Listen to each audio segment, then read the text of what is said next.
people? Judging by their clothes, they appear to be phantom Hyperboreans from the distant past.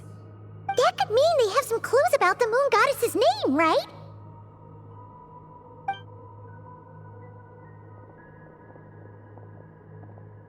Hey there! Could you tell us what the moon goddess's name is?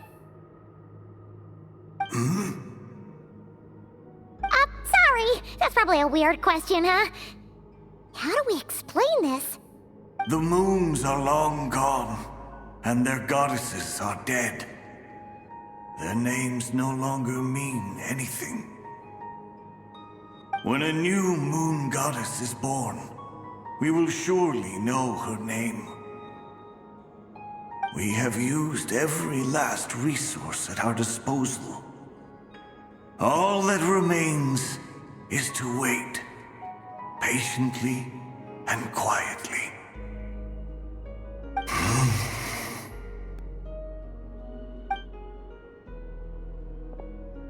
Were the people of the past all this devout?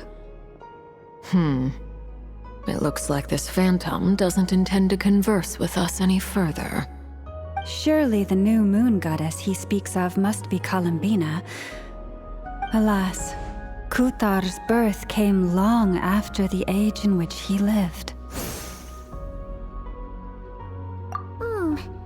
But, maybe if we find a phantom from a more recent age, they might know Columbina's real name. True. Keep an eye out. We should be able to tell which era they're from by the clothes they wear. Yeah, you've been pretty talkative this whole time. What changed? Oh, nothing. I'm fine. You all make good points. When the Hyperboreans speak of moon goddesses, they mean the three from truly ancient times. I can't imagine they would know anything about our current moon goddess. There once was a time when the moon goddesses blessed them greatly and protected them from harm.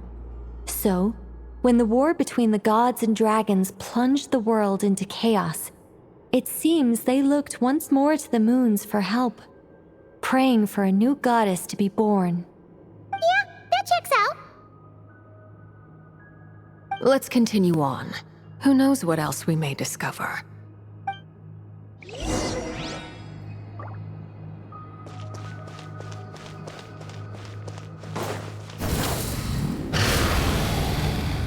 There's a door blocking this path. Not a problem. Try this.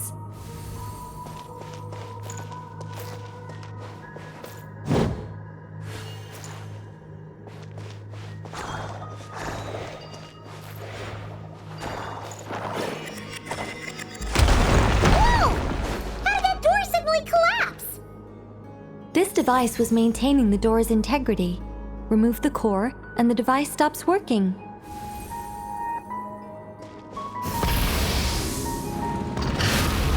Is this our destination? Impressive. More precisely, this is a device that will help us reach our destination. Let's go. We still have a long distance to cover.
Let's try that device again.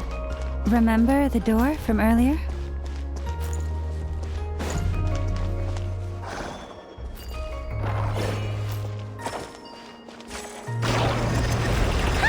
So it works in reverse!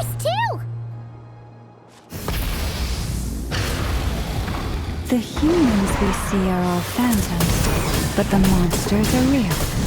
What a fascinating place. There'll be plenty of time to admire it later. Get to work! Wrath from the sky! Incinerate! Try and stop me!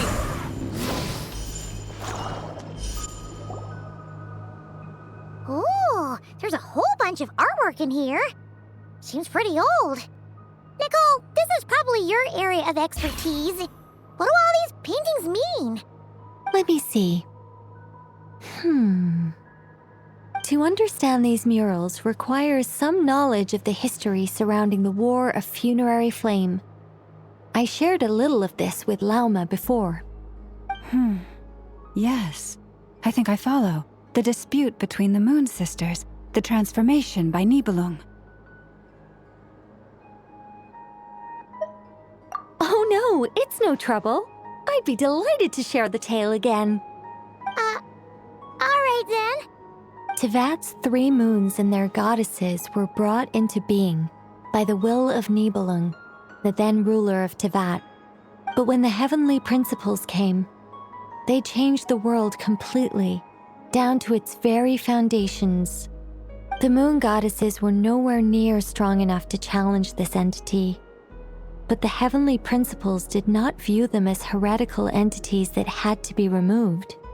Essentially, the 3 moons existed to keep this planet alive and operational, which did not directly conflict with the heavenly principles' aims. Nevertheless, the inherent precariousness of this arrangement would soon be revealed. Nibelung returned. Yes. He did, and thus began the War of Funerary Flame, a battle for dominance between Nibelung and the heavenly principles. Discord would soon emerge between the 3 Moon Sisters. One would voice the opinion that they should follow Nibelung, for it was he who first hung the moons in the sky. Another would argue that taking sides in the conflict would only bring the world closer to ruin. There was no telling where it would lead, especially since their creator had returned, bearing the perilous power of the abyss. Nibelung would eventually discover their disloyalty. He had all 3 imprisoned before transforming the moons into weapons with which to fight against the heavenly principles. What? Weapons? Yes, the very moons that had once defended the planet became instruments of death and destruction, striking terror into the hearts of all living things. And although the heavenly principles and the 3 Moon Sisters had once been at peace, it now seemed that the moons posed an unacceptable threat to Tevat. It is possible that the heavenly principles did not know of the goddess's imprisonment. If so, the weaponization of the moons would surely have been viewed as an intentional breach of the peace agreement. Regardless of who knew what, when, the heavenly principles shattered 2 moons and flung the other beyond the skies. Whether the goddesses managed to escape Nibelung's captivity after his fall, nobody knows. But this much is certain. From that day on, the moons no longer belonged to Tevat. The rejection slowly drained their power until eventually they passed away. So that's the full story. You say the moon ceased belonging to Tevat from then on. Why then would Columbina be born here? That is perhaps due to the lingering connection between the Frost Moon, which was not shattered, and this world.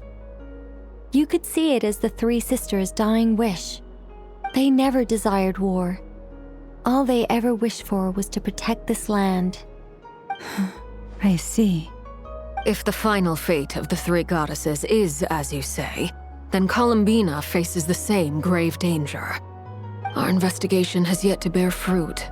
We must hurry. Yeah, you're right. Let's keep going.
we'll need to activate this thing? Indeed. I was a little worried about that at first, but as we got closer, I sensed that the Kuvaki within it flows unimpeded. It should be functioning normally. The only issue is how to activate it. It's looking a little worse for wear. What about the cores from some of the other devices we've seen? Can we repair it using those? In all likelihood, yes. I imagine that would have been the Hyperborean's backup plan. Let's look for some cores.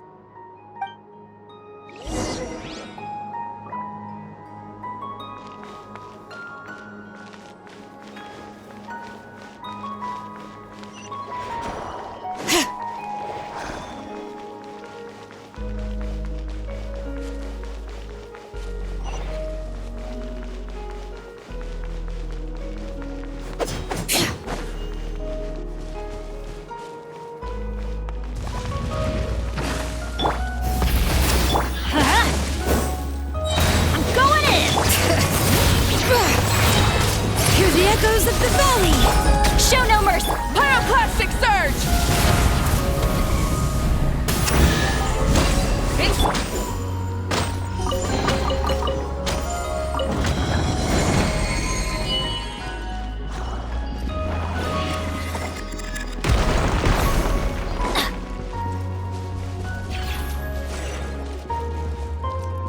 Adventure time!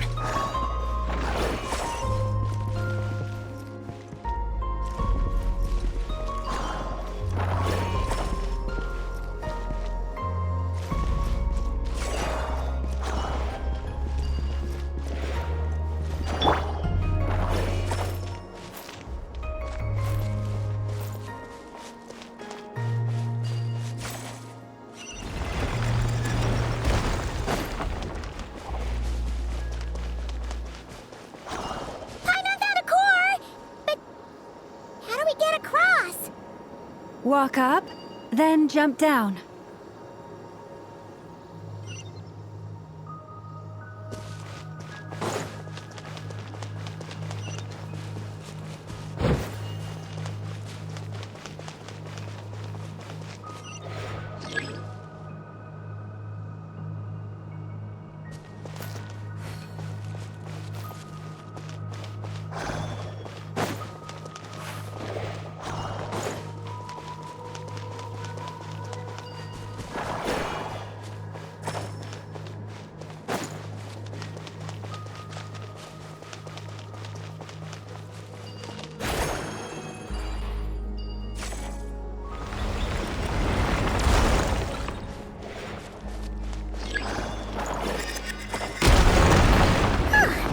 Enough cores.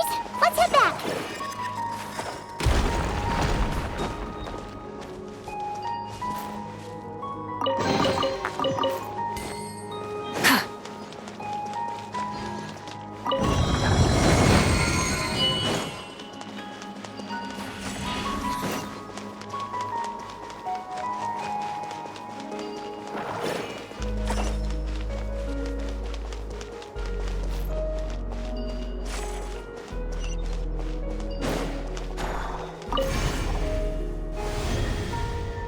The device is up and running.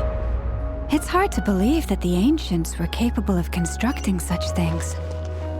Paimon sees our destination! It's right up ahead! Yes, let's go.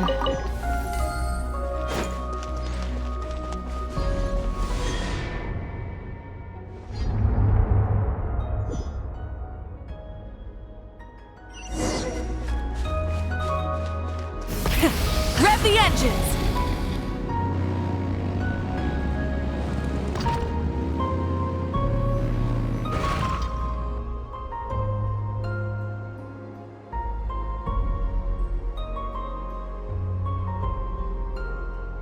This is where the people of Hyperborea communicated with the moons. We need only place the moon marrow upon this platform on Moon Prayer Night, and we shall be able to open a portal to the moon and send our moon goddess back home. The assumption being, of course, that we can find her first. That's right. You want to know if it's safe there, don't you? And yet, she has no choice but to return. You know this. Oh, that's not the only issue here. This is the end of the line, right? We've explored everything we can. And despite looking at historical artwork and talking to people from Hyperborean times, we're still no closer to learning Columbina's name.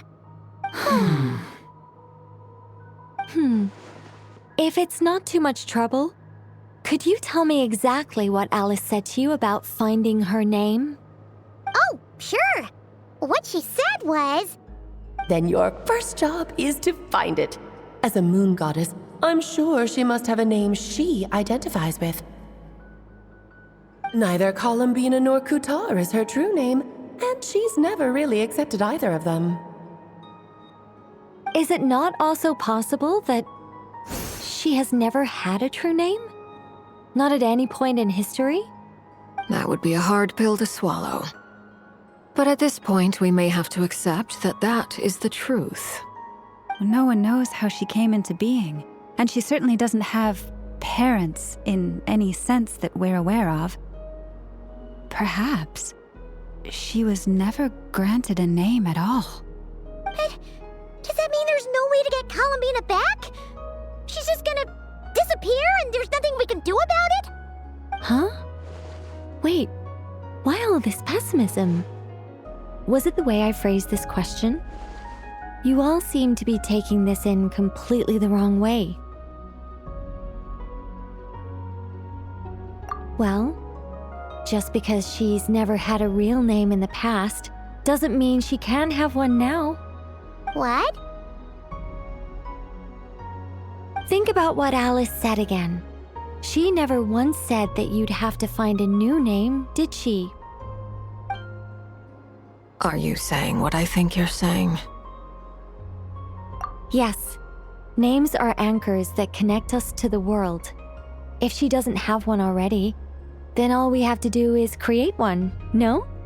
It's like... yes. Traveler, when you first arrived in Teyvat, do you think you would have turned around if someone behind you shouted, "Hey, Hermione"? But what about now? I understand what you mean. Life is a long journey. Even the friends and family by our side can change over time. When people call you by different names, what matters isn't so much the words themselves, but what they symbolize. And of course, whether that resonates with you. Lumine. So, close your eyes and picture the moon goddess in your mind. If you were to call out to her in this moment, what would you say?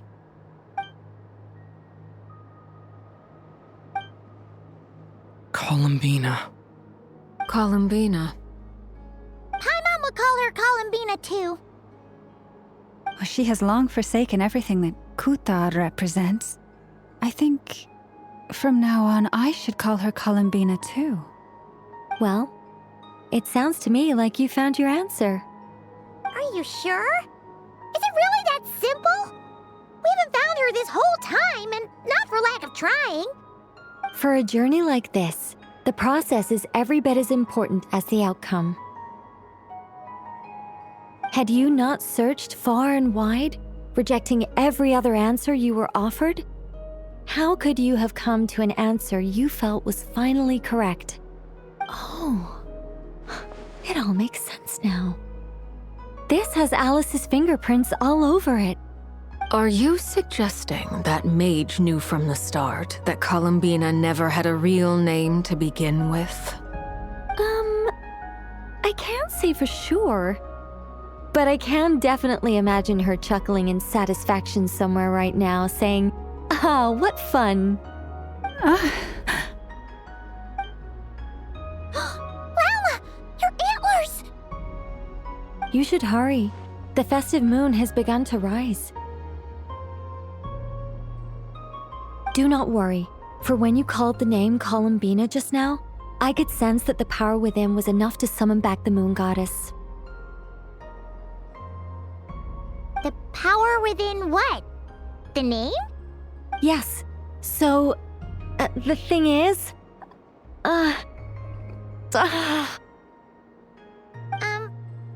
What's wrong now? This is so annoying. I really, really, really want to explain how that whole thing works. Starting from the founding principles of Tevat and... Oh, I could talk about this for hours. But... Deep breaths, Nicole. Deep breaths. You're an angel. A sober, sensible, solemn angel who has her priorities straight. Okay then. Sorry for asking. Clearly a bad call on Paimon's part. Anyway, you all need to hurry. Last thing, remember how it felt when you called out that name. Then it is agreed. By the name Columbina, we shall find her. Then we'll throw her the best Moon Prayer Night party ever! And at last, we will send her home.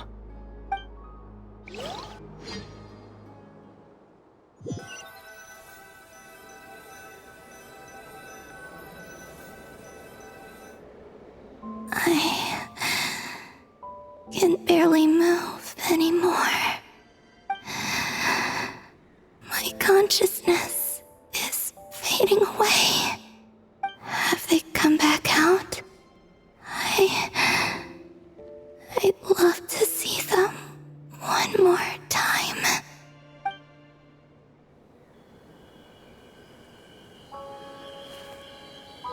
They didn't make it.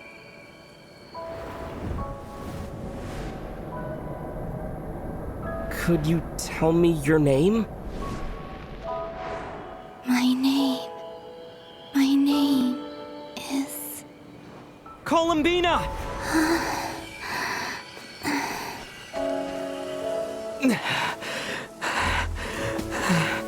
Columbina! Are you here? Columbina! That's the name you gave when we first met.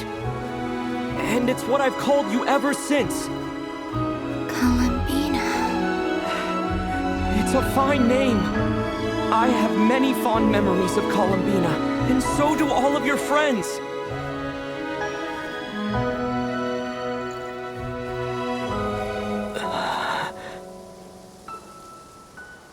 If you like this name...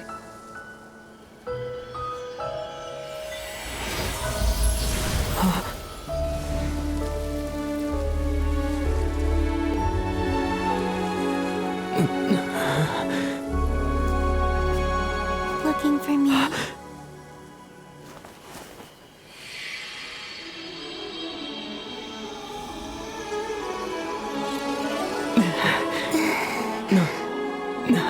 I like it. You can carry on using it.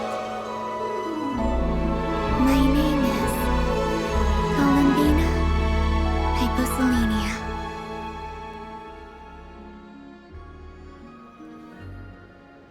Columbina Hyposelenia. That's a wonderful name. I never thought that Columbina would become my real name. But after I met you and my other friends, the things that this name stood for slowly began to change. It went from being a Fatui code name to something my friends call me.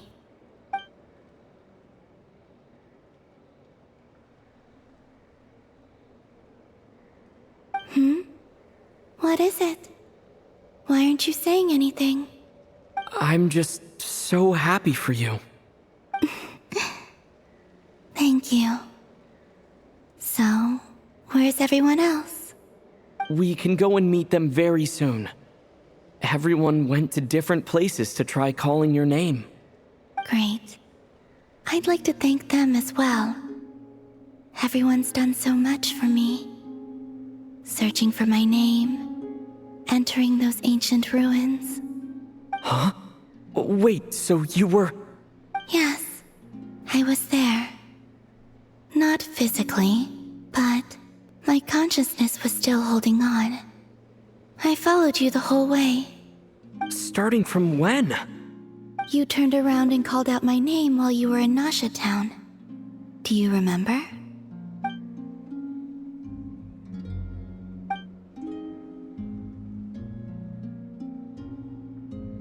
Let's go. We don't want to keep them waiting. Sure. In that case, come with me. But... Before that, could you call my name one more time? Sure.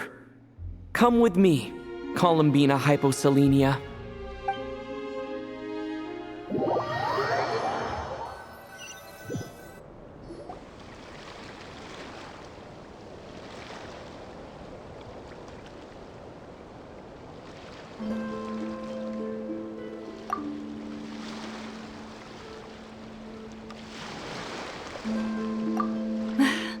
Columbina!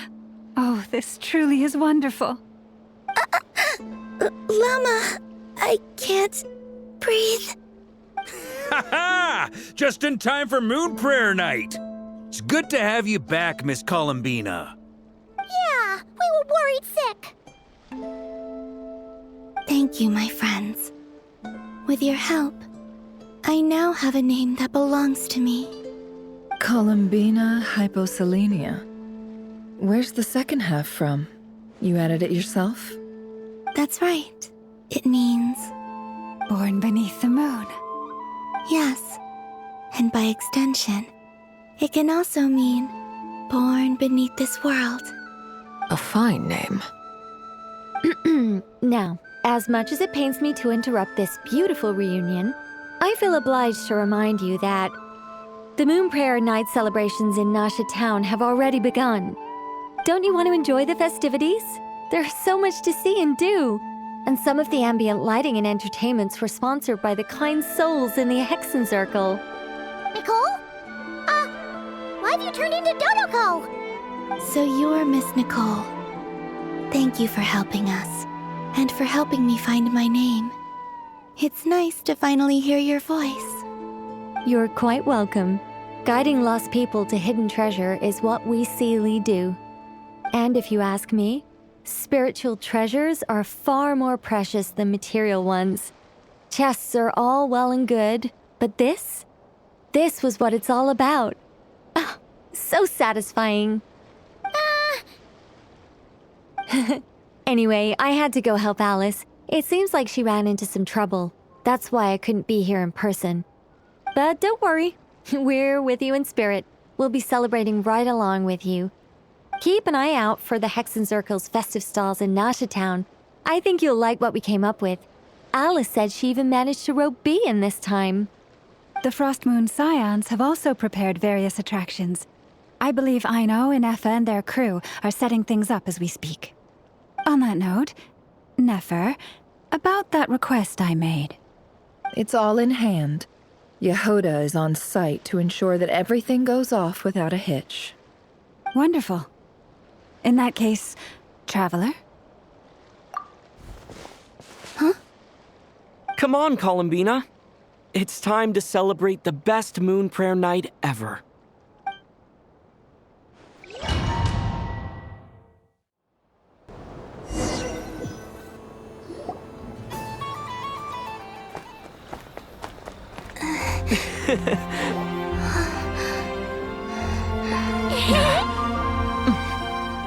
Hey, young lady. Would you like some Moon Prayer Night candy? Happy Moon Prayer Night. Oh, yeah. I almost forgot to say. Welcome home, Moon Goddess.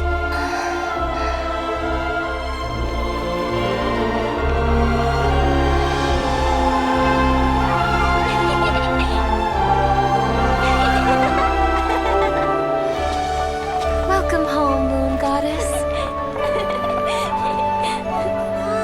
Welcome home, Moon Goddess. Welcome home, Moon Goddess. Turning Nasha Town into her home is a festive gift. A rather brilliant idea. Perhaps this is what Nod-Krai, Columbina's home, should have been like all along.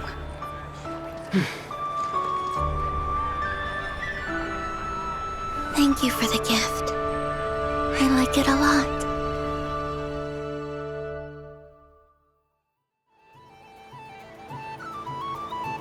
This feels like the surprise of my life. I do.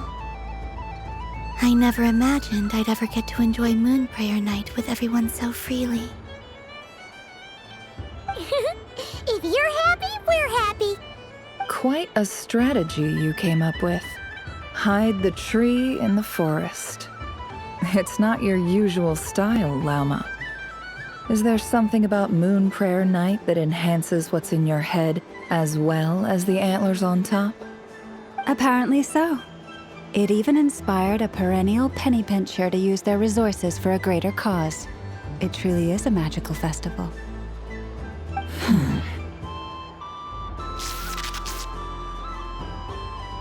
I see it now. This bickering is actually a sign of a strong relationship. Huh? What's everyone doing here? Oh! Miss Columbina, you're back! Yes, I'm fine now. Thanks for your concern. How's your progress with Alice's assignment? Very well indeed. I've never heard her sound so excited. Not like this. This time, her excitement seems more serious. Seems like she's had a major breakthrough. She said she'll contact us once she knows more. In the meantime, we're free to relax and have some fun. Enjoy the time off while it lasts. I have a feeling that our next task won't be so simple.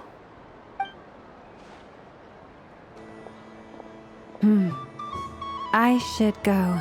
I still have a few things to attend to at the Frost Moon Scion stall. And I think I'll take a look around. With any luck, this once-in-a-year festival will come with once-in-a-year opportunities. Hold up a second. Where's Varka? I believe he made a beeline for the flagship the moment he entered Nasha Town. Ah, that's Mondstadters for you. They know what they want when festivals roll around. Goodbye for now, Columbina. I hope you have a wonderful night. I will.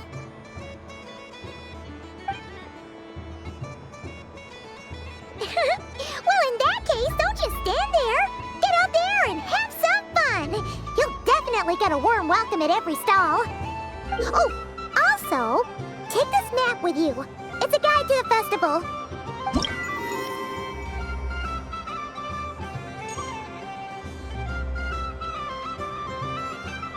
The Frost Moon Scion stall is over here. Lauma's invited a whole bunch of cute animals to celebrate too. Over there is the Hexen Circle section.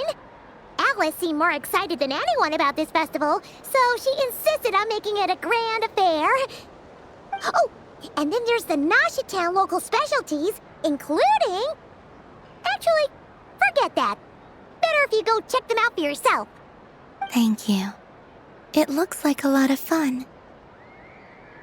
You're not coming with me? We'll be around. But don't you want to browse by yourself for a bit first?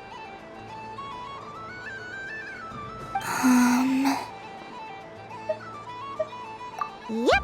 If you find something you like and want to try it out together, just give us a shout. We'll be right with you. Otherwise, just relax and enjoy yourself. There's so much on offer, so try to experience as much as you can. And don't forget to stuff yourself with all the delicious festival food.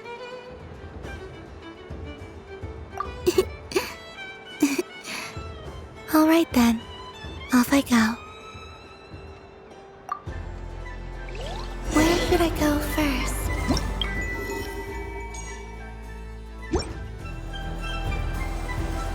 This must be the mage's stall. It feels like I've entered a fairy tale. Ah, how lovely. There are so many attractions here. Since I rarely get out.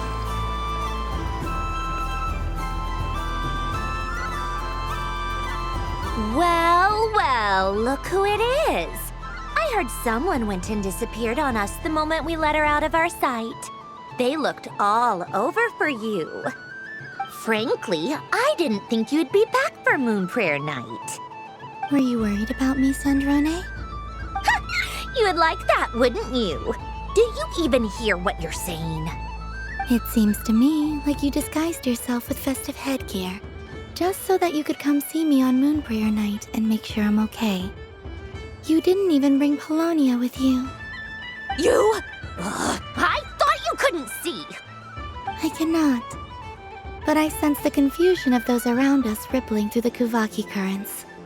Based on what I know about you, let me guess what you're wearing. Is it cat ears? Shut up! I'm only here to protect the Fatui's interest in this territory. Running into you was pure bad luck. Really? But you were the one who asked Arlecchino to help everyone find my name. Columbina! Ugh! Just one more word, and I'll unscrew your vocal cords. It's Columbina Hyposelenia now. Tell someone who cares. I've missed you, Sandrone. The whole time I was gone, I was thinking. I hope I get a chance to say some ugly words to you. Is that supposed to be a joke? Anyway, let's go play that game. What? You mean that frostfin whale? Yes. It's some kind of game where you get bitten if you step on the wrong tooth. Seems like fun. Who in their right mind would wanna? Because you're not a scaredy cat. Fine! You wanna play? Let's play. Don't complain when I kick your sorry butt. Lovely. You old geezer! I'm gonna beat the pants off you! Just you watch! I almost forgot. Sandrone? What is it now? You'd better not lose, or I'm going to beat your head in. What? Allow me to demonstrate since I'm feeling so nice. You just step on the teeth, like this.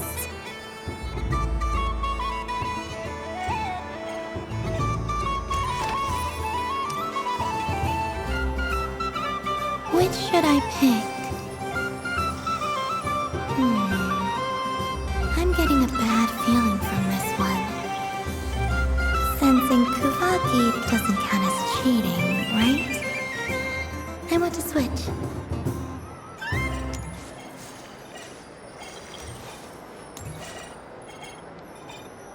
Your turn, Sandrone.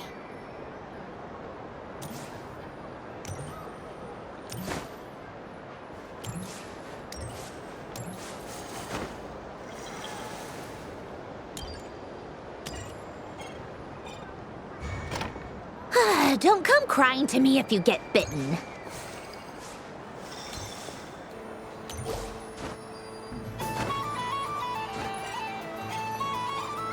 There are less and less teeth remaining.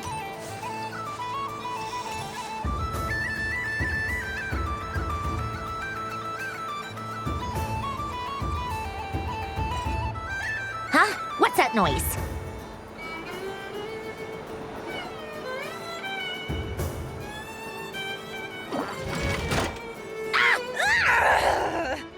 I think you might have picked a bad tooth, Sandrone. Shut it! Do you need any help? It seems like you're stuck. No! It's just a blasted toy! How is its grip this strong? Stop laughing! All right. Well, you lost. So just like I promised. Hey! What are you doing? Are you seriously? Hiya! Why you? Oh, just you wait! Rematch! Are you all right, Sandrone? That was quite a strong bite. Are your clockwork parts? Quit your fussing! I don't need it! All right. I'll go first this time.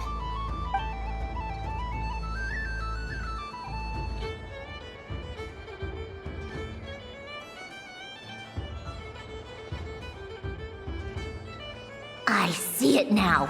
She can sense which teeth are rigged. So I just need to avoid the same ones that she does.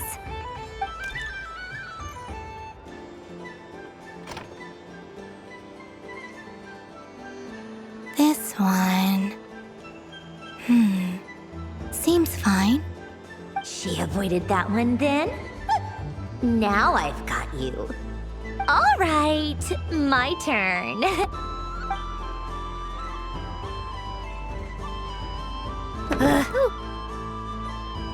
What?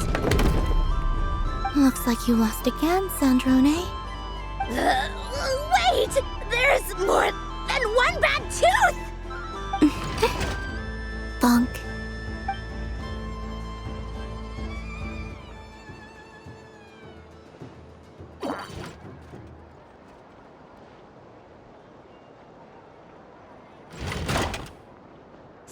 Stupid game! What idiot came up with this? Are you alright, Sandrone?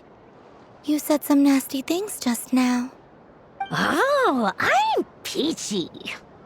Should I let you bonk me on the head as well? Ah, forget it! Come on, bonk away. It can be your consolation prize for losing so badly. I told you, forget it! Gah, you've always been so annoying. Singing right outside my door, inviting yourself to my tea parties, going AWOL. And now you're off to the moon or something. Of all my days with the Fatui, the times I spent with you, Arlecchino, and Rosaline, they were my favorite. I will not forget them. Just as I shall not forget this moment. We'll always be friends, no matter where we are, right? Who'd want to be your...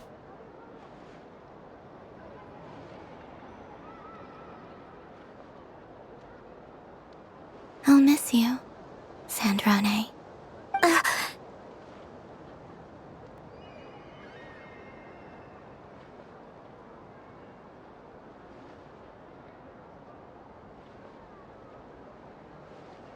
Goodbye, Sandrone.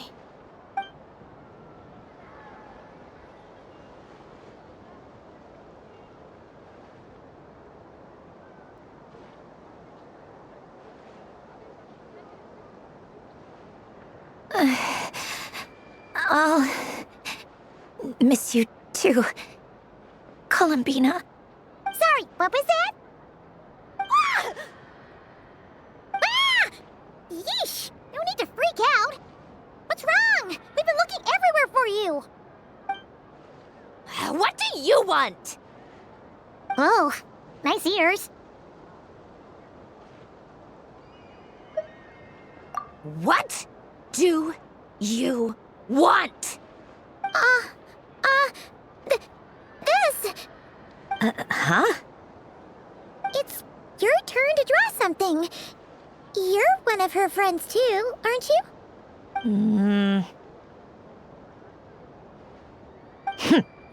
Doesn't know how lucky she is.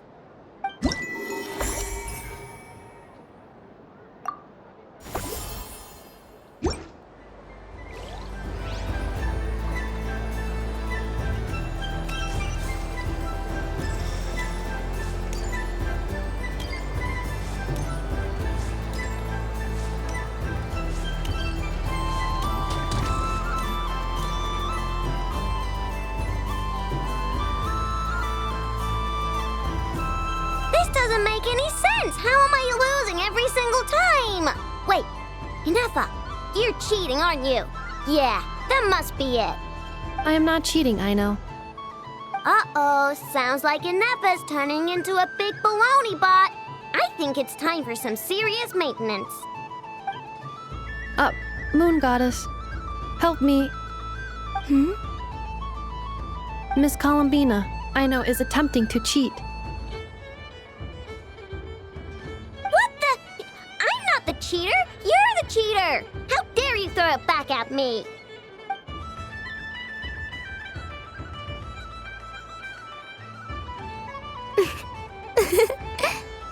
Alright, fine. Let's all laugh at I know. Just you wait till I get home, because I'm gonna make a game bot that can win 100% of the time. Let's see you laugh when I come back and beat your butts. You'll all have your heads covered in stickers when I'm through with you. We came to check everything was okay after all that yelling, but,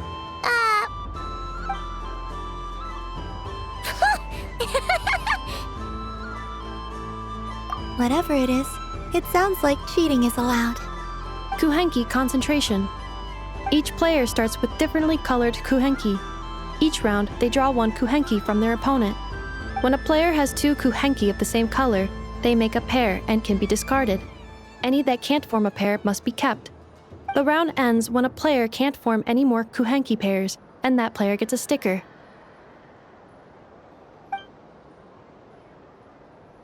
ooh, can 4 people play as well? That is fine, so long as the turn order is fixed beforehand. Alrighty then. In that case, the 2 of us will join as one team. Okay, but if you lose, you're both getting stickered. I don't want to hear any excuses. Sure. And if we win? If you win, only one of you gets to sticker someone else. I have taken to calling this. I know logic. Hey, lay off me, all right? Okay, so we're starting the game from scratch again, which means all my stickers so far don't count. Looks like Luonatar is the Kuhenki of honor for this game. Anyway, let's go clockwise, starting from Inefa.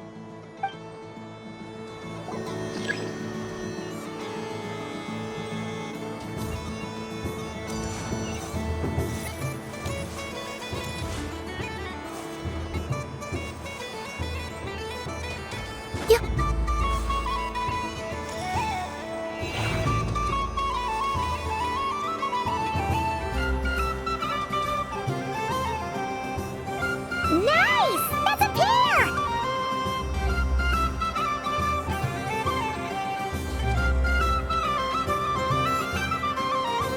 Go, go, fly!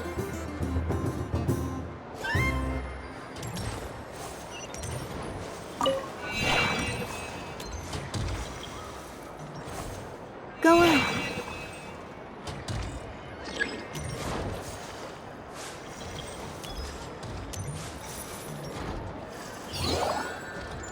I have a pair.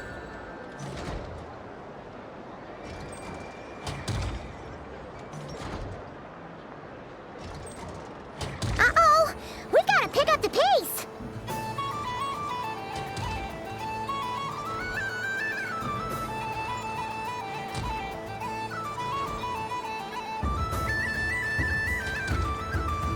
Phew, that was too close. I thought I was gonna lose. Let's see who's gonna be the unlucky one.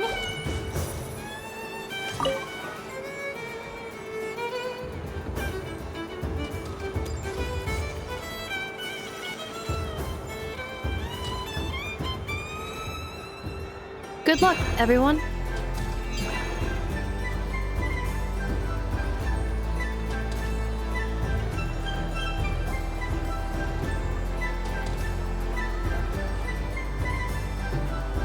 Let me pick a good one. What's it gonna be? You're looking very pleased with yourself there. What happened to being a huge Grumposaurus? I won. Duh.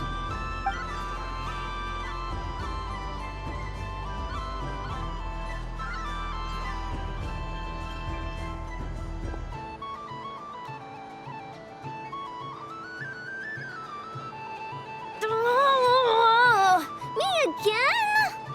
Don't fidget too much, I know, or the sticker's going to fall off. I don't care. If it falls off, it falls off.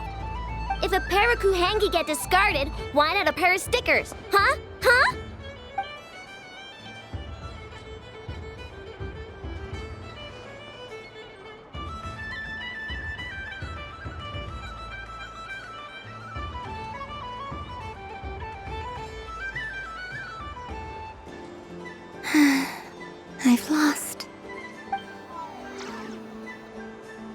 Sticker, sticker, sticker!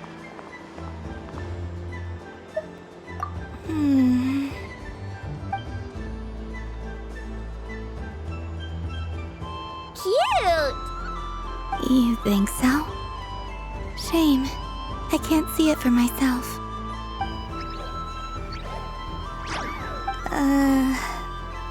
What did Luanatar say?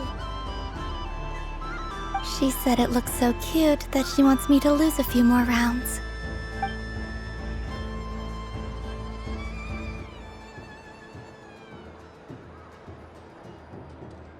Who put these stickers on Paimon's eyebrows? Ugh, she can barely see. All right, now, I think we got enough evidence to prove that there's a serious problem here. Yes, I agree as well. The culprit is... Ineffa! Culprit? What did I do? Quit acting dumb, Ineffa! You're not wriggling your way out of this one. I've been watching you. Not only did you remember whose side Luanatar started at, but every time someone drew a Kuhenki, you were logging it and calculating every last possibility. Which Kuhenki pairs were gone, who had what color Kuhenki in their hand, even our facial expressions. You were keeping track of it the entire time. Exactly! What Arno said! Putting aside the fact that running calculations is not against the game rules, do you have any evidence to support your allegations? But that's not against the rules either. So she admits it. She certainly does. All right, everyone grab a sticker. It's time to get Ineffa back. But... Take that!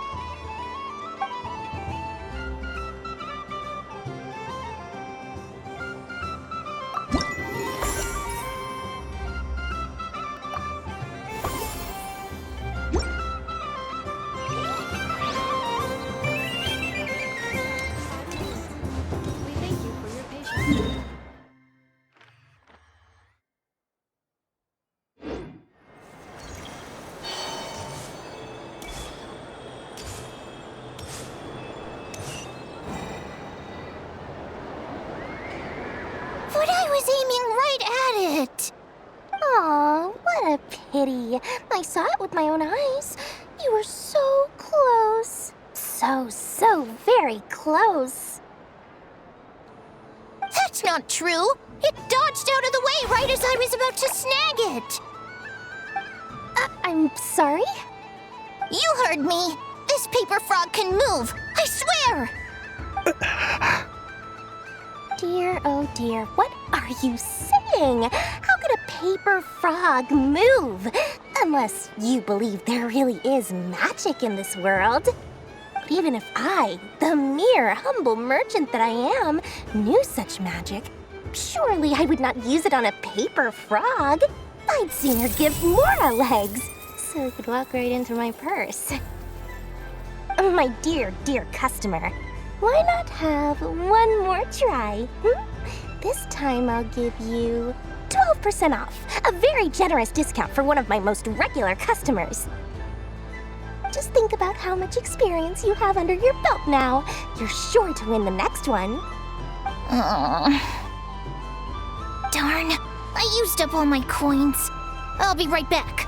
Just gonna fetch some more from my house. Take your time, but don't take too long. This event is Moon Prayer Night only. Miss it, and you'll have to wait a whole year before I'm back. Next customer, please. Welcome.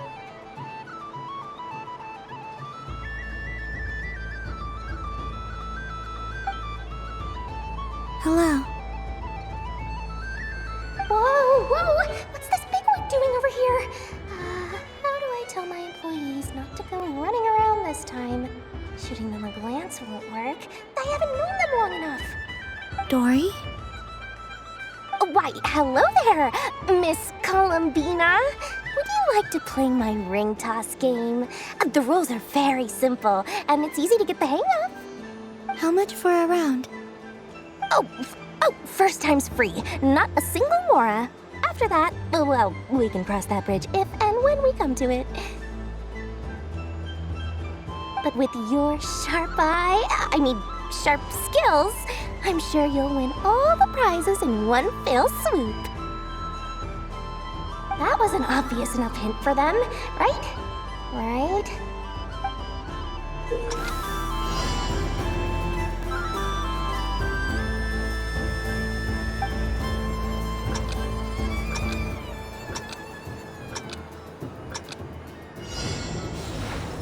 Here comes the ring! Oh, peanuts.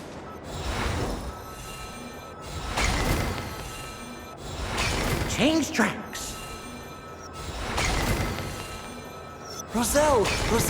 Should we move or not? Just a tiny bit. All right, then I'll... Oh, sugar plums, not the clock hands. How do I move the legs again?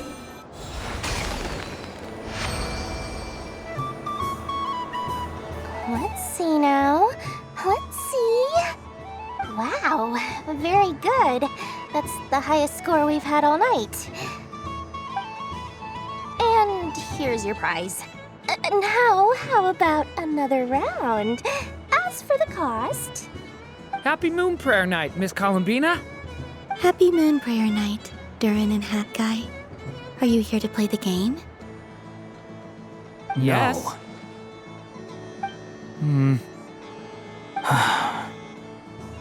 You said we were just coming here to say hello. I did, but then I recognized a few more people as I got closer. Do my eyes deceive me? Is that...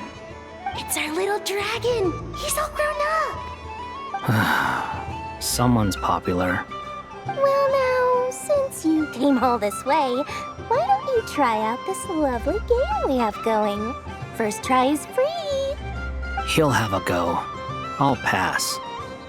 It's only one free try per customer. You can't give your try to him. I'm aware. How has Elder Almond been lately? He's in great shape. He goes for a run in the forest every morning to stay fit and healthy. He tried to go boat racing with Firecracker a while back, but he couldn't even make it onto the Lotus Leaf. Firecracker was in fits of laughter. How about you, little dragon? Can you still fly? Yes, I can. But you've become less chatty. Has growing up been tough on you? We call that maturity. You know, the thing people sing about. The knight wields a sword of stone to defend those hearts that are made of gold. Stone is very heavy. That's what keeps them from talking too much. That's awesome! I want to be a knight when I grow up too. Ring, here I come! Ha!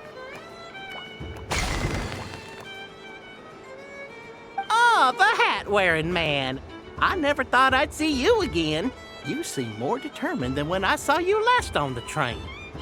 If you say so. Oh, I do say so. The people you once helped see it clearly. It's because you are once again on the right track. May the engine in our hearts propel us to the station of our dreams. I can move! I can move now, Roselle! What are they doing, running into the rings like that? You got them all so quickly! I have never seen anything like this in all my travels. Is this guy actually an old friend of theirs? But how? They're origami animals and clockwork people from a fairy tale. Getting to know them would be quite an arduous task, unless they share a hometown? I have to get to the bottom of this. Next time I see the Great Mage Alice, I shall demand answers. Thank you, Dory. I had a lot of fun. So, now for your prize. Where did I put it? Give me a moment to dig it out. Oh, sweet grand prize. How I wish I didn't have to let you go. Good thing I've already turned a profit from the customers earlier in the night. Otherwise, I'd have wasted all my hard work. Okay, I'm back. What? I leave for 2 seconds and someone's already claimed the grand prize? Oh, well, these things happen, you know? Perhaps you'd be interested in one of the other prizes instead. We've got all kinds of wonderful goodies here. Is this the thing you wanted? Here, you can have it. Huh? But... Don't worry about it. It will be happier with you. Oh, thanks so much, miss. Moon Goddess. Oh, goodness gracious, Columbina. Give me strength. How am I supposed to make any more money from this child at this rate? Daddy, look! That's the game I was telling you about! Forget it. She is the Moon Goddess after all. I'll think of some other way to swing this. Maybe I can try to hook this new kid. Huh? Oh, someone already won the grand prize. You can take mine if you want. What? Why? Why are all these bleeding hearts coming here to ruin my business? Happy Moon Prayer Night, everyone. Happy Moon Prayer Night.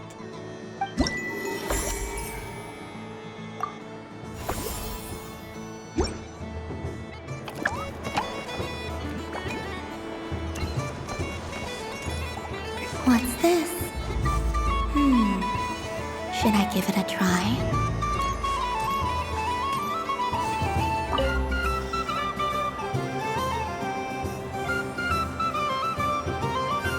I wouldn't say it's unfair, exactly. I mean, your voice goes right into people's heads. How would you explain that to the kids? You can't just explain it away as magic. Is something the matter? Ah, Miss Columbina! No, nothing you need to worry yourself about. Impeccable timing. Stick around for a second, Miss Columbina. I need your input on something. This self-proclaimed Knight of Justice has yet to give me a satisfactory answer. I, for one, would like to hear your verdict on the matter. Hey, now, I left the flagship just to help you out, Miss Nicole. What's going on? So Alice and I are both using long-range remote control spells that work on similar principles, allowing us to attend this festive fair in Dotaico form. Sorry, let me backtrack a little. While similar, there are some key differences. Alice, being a great mage, wanted her Dotaico to reflect something of her own charm and mystique. So she adjusted the way its tail moves when it spins around. An entirely gratuitous move, in my opinion. I hardly see how anyone is going to notice that. If anything, I'd say that anyone who stares intently enough at a Dotaico's tail to notice such a small detail is someone we ought to be highly concerned about. I only say this to emphasize that my question has nothing to do with tails. Now that we're clear on that, why is Alice's Dotaico permitted to interact directly with the children celebrating Moon Prayer Night, while mine is not? Your voice speaks directly into people's minds. See? Exactly what I said. Miss Nicole? I can't stand it. I know that probably makes me sound like a whiny child acting out in front of their parents. And it's a little embarrassing now that I think about it. But hey, I said it now, I can't take it back. That would be even more embarrassing. Also, don't go reading too much into that analogy. It was off the top of my head. I'm actually an awful lot older than either of you. Miss Nicole, are you saying that you'd like someone to play the game you've prepared? I'm not so invested in that. It's just something cobbled together using items I borrowed from Alice. She probably didn't even make them herself. The point is, I want to know everyone's thoughts after they receive their prizes. But as you've said, I can't just ask. I've been biting my lip for so long, and I've had no one to vent my frustrations on. I thought this was going to be a nice, straightforward festival where I'd get the chance to guide people to treasure. Well, can I play? I can't guarantee that I'll win a prize, but You will? I'd like to try. Then what are we waiting for? Let the game begin! It's like they forgot I was ever here. Ha!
Congratulations, Miss Columbina! With your great wisdom, you have overcome every obstacle in your path and conquered the great challenge posed to you by fate. Fate? Well, something to that effect. If you'd prefer something more poetic, it could be the icy winds or the dawn. Anything you like, really. You could even go with the challenge posed to you by Dotaico, if that's what you're into. Anyway, you can take or leave my suggestions. Moving on. All my hopes are now resting on this. Can I open it now? Stop teasing me. Please, I'm begging you. No more talk. Just open it. Wow. What a lovely sculpture. Classic and cute at the same time. Thank you, Miss Nicole. I'll always treasure it. Ah, there we go. Music to my ears. You have my sincerest gratitude, Miss Columbina. Thank you for sharing your precious time with me and fulfilling my wish. Don't mention it. You've all done much to help me. And still, I'm the one receiving all these gifts.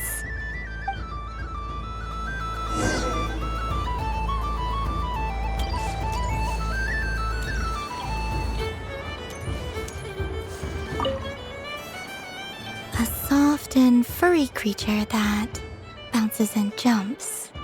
Welcome home, Moon Goddess. This one talks too. Allow me to introduce myself. I am a Dotaico from a distant archipelago, the most mischievous of all my Dodo brothers and Dodo sisters. When the going got tough, I powered through, and when I met obstacles, I boomed them away. That sounds like a lot of fun. Doesn't it just? Oh, but then the trouble started. Recently, I found a lovely beach, the same beautiful jelly color as my hometown, and so I dove in to have a look. Only to find it overgrown with seagrass and nasty little spiky fish everywhere, looking to turn me into a Dotaico kebab. I made it back to shore by the skin of my teeth, but my tail was sorely hurt. Couldn't you just boom them away? Oh, I wanted to, believe me. But I've heard that you, Moon Goddess, can understand animal speech. The last thing I wanted was to cause a gigantic fuss and get taken to court by a school of spiky fish. I'd be driven out of these waters for good, and my winter holiday would be ruined. And so, dear Moon Goddess, I was wondering if you might lend me your allegiance. Are you roping me into a crime? Oh, let's call it a once-in-a-lifetime carefree adventure. Does that sound better? All the festival goers tonight are dressed up as the Moon Goddess. But there's nothing to say that the Moon Goddess can't disguise herself as a Dotaico, is there?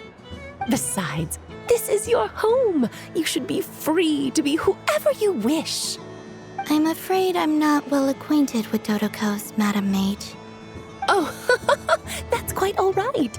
We Dotaicos are innocent, happy creatures with a free-spirited nature. Many, like myself, are mischievous troublemakers. Others are lazy souls who like nothing better than to lie down on a nice rock and take a nap. In our eyes, every creature who yearns for happiness and freedom is a Dotaico. But perhaps in yours, we Dotaico are a fluffier and more mischievous breed of Kuhenki. Yes, that is a much easier image to follow. Oh, wonderful! Then let's play! Grab onto my tail and follow me into the sea. Time to settle some scores with the bad guys.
Remarkable talent! So, what do you make of it? The use of Jumpy Dumpties doesn't come as naturally to me as Kuvaki, but their unpredictability makes it fun. I think they call this novelty. Indeed! And how did it feel blowing those pesky nuisances away? Not bad. Any guilt? What do you mean? Oh, wonderful! Lovely answers to all three questions. You've passed the safety test. Now I can give this special bomb to you as a souvenir. Remember, if you find any meanies living on the moon, you can use this to boom them into oblivion. I will. Up for another round of fish blast? Oh, I mean of bye-bye, bad fishies.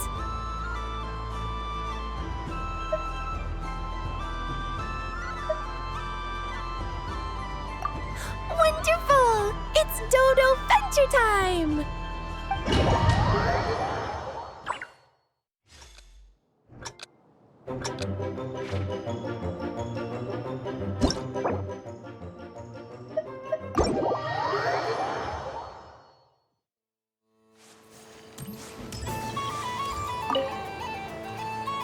Welcome home, Moon Goddess. Oh, you're the genuine article. Alice was right.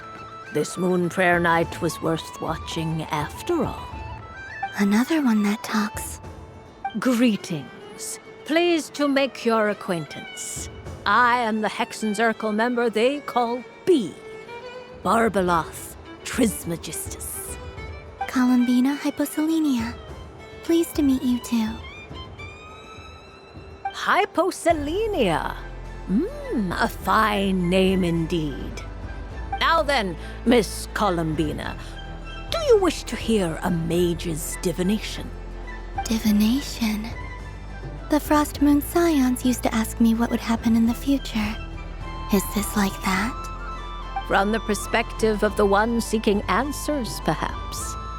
As you look to your journey ahead, if you seek to understand the unknown, resolve your doubts, and soothe the confusion in your heart, divination could be for you. The unknowns on my journey. Of course, if one wishes to peer into fate, then hydromancy is the more precise option. But that is a complex affair, and to relegate that majestic art to the status of a festive amusement would seem somewhat uncouth. Besides, it is sometimes better to not know fate with great certainty. Hence, I shall use the suitably festive Lunar Arcana to tell your fortune instead. It is more popular with the youth in any case. Lunar Arcana. Indeed. Unlike hydromancy, this will only display possibilities and trends. People like to think of themselves as creatures of agency and free will. Peering too far and too clearly into the future is detrimental to both body and soul. I'd like to give it a try. Of course you may. Come then, take a seat, Miss Columbina. Before we begin, are there any specific questions you would like to ask? Let's stick to general possibilities and trends, like you suggested. Ah, very well. Then I shall use the basic Lunar Arcana deck. Now, try to relax. Cast your mind upon the things you have experienced and the things you are soon to experience. I will shuffle the deck. Would you like to cut the cards yourself? You do it. No problem. Now then, to make things easier for the seeker, that is to say, you, I shall decipher the cards from your perspective.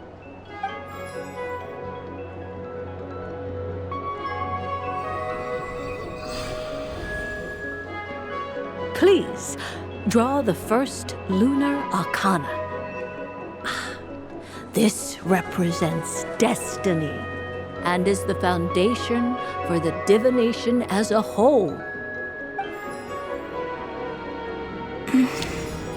Now, draw your second card. This will stand for the past, the sum of all your experiences that have come before. And now the third Arcana. This is the present, your interpretation of the current moment. Finally, the last card. This shall speak of the future, which... Oh. Kuvaki Pulse? Fascinating. I've never encountered this before in my role as a diviner. Something has exerted an influence upon this card, causing it to leave its designated position. What do you make of this, Miss Columbina? Perhaps this is the guiding hand of fate in action. Of course, if you wish, you can choose to deny the validity of this card and draw the future for yourself. No, it's fine. Let's go with this one. A bold decision. I must say I'm looking forward to the results. Well then, let us flip the Lunar Arcana in sequence and see what emerges. Sure.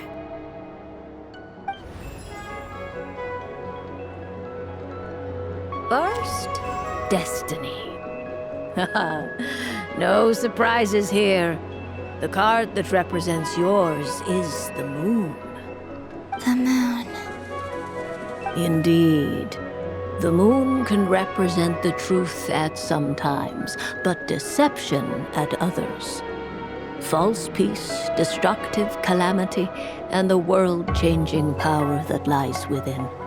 When the moon is placed on the destiny tile, it indicates that your destiny is not what it may appear on the surface. Instead, it may yet have a hidden side. It symbolizes a journey through the fog, fraught with uncertainty and deception, where one must face inner challenges head-on. I don't understand. Patience, my dear. This is but the first card, which serves as a basis for the interpretations that follow. Our divination will only grow clearer from here on out.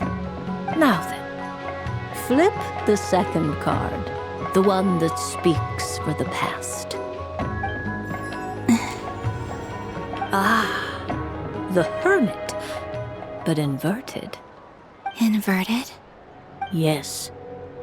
The Hermit symbolizes solitude, introspection, and the pursuit of truth.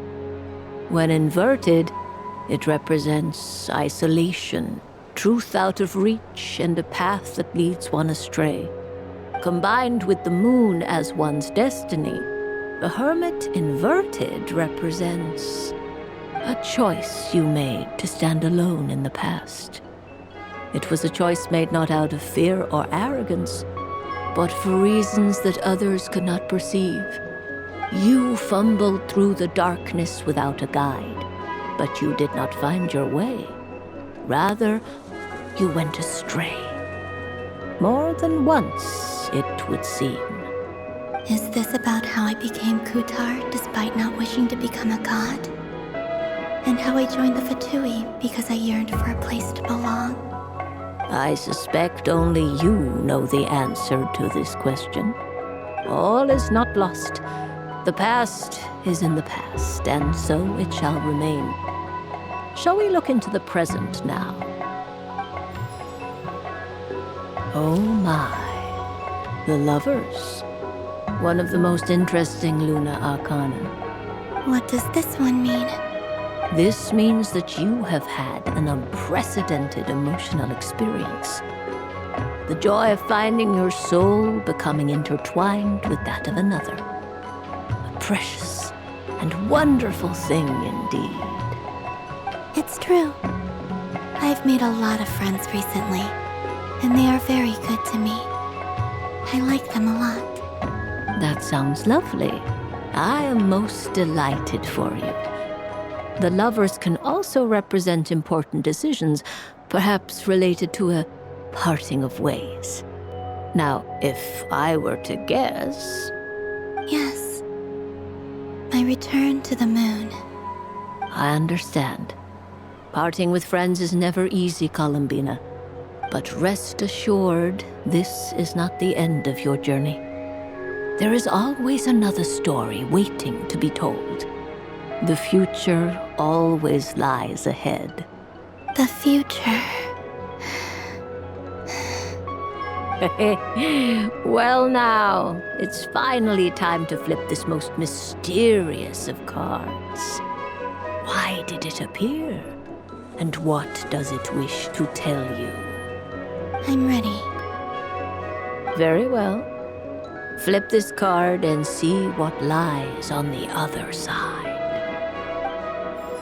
Oh. Miss Barbeloth? What is it? This card is death. That doesn't sound very good. It depends on how we interpret it. It is true that it can represent an agonizing death, a complete and utter end, but at the same time, it can also represent rebirth. Do not forget that your destiny card is the moon. That lends your future many different potential meanings. If death spells the end, is it unavoidable? As I have said, divination can only display general trends. It is a rough guide, but it does not show predetermined outcomes. Allow me to summarize it for you. In the past, you may have lost your way, but now you have gained new connections and new strength. You now face an important decision, one that may bring about a great change in what is yet to be. This change might, in turn, be the end of all things, or their beginning. But remember, everything is subject to change because of the moon present in your destiny. You must see the truth clearly and face your innermost thoughts. The truth. My innermost thoughts. Thank you, Miss Barbeloth. Don't mention it. Some people dislike divinations, for fear of glimpsing an ending to their story that they wish was not so. But I can see that you're different. The result of this divination will not sway your decision. This is a rare quality, and one that diviners always hope to see in the seeker. We are here merely to guide, not to exert undue influence. I understand. Go then and illuminate your future, Miss Columbina. The moonlight that shines from you now is most captivating.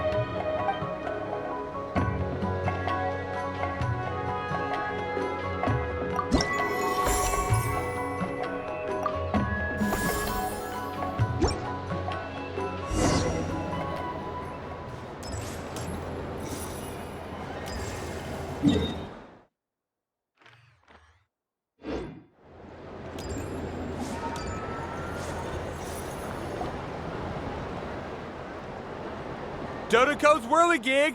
Come check out Dotaico's Whirly Gig! Ah, welcome home, Moon Goddess. Might I ask what this is? Ah, it's a very special amusement sponsored by the Great Mage herself.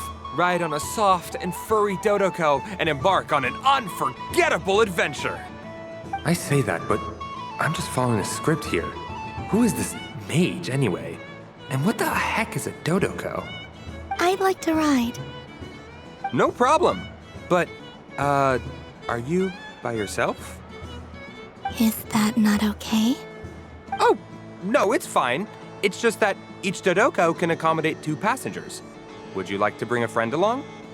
My friends. That should do it. Now, we just need to get everyone else to draw something on it too.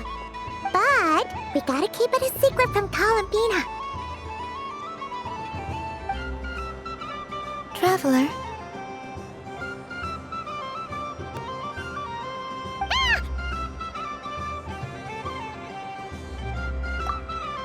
I want to go on that ride. Will you join me?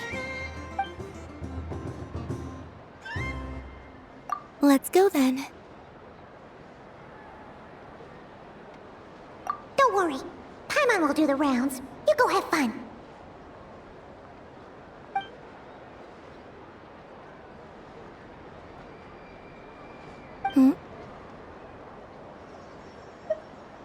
All right.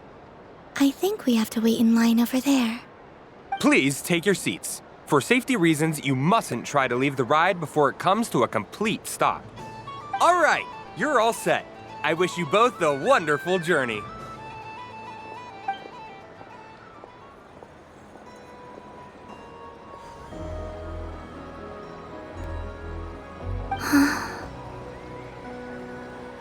Not bad. It reminds me of riding a moon lane. Sometimes, the Kuhenki circle around me like this, playing their beautiful melodies. Yeah, I'm going to miss them.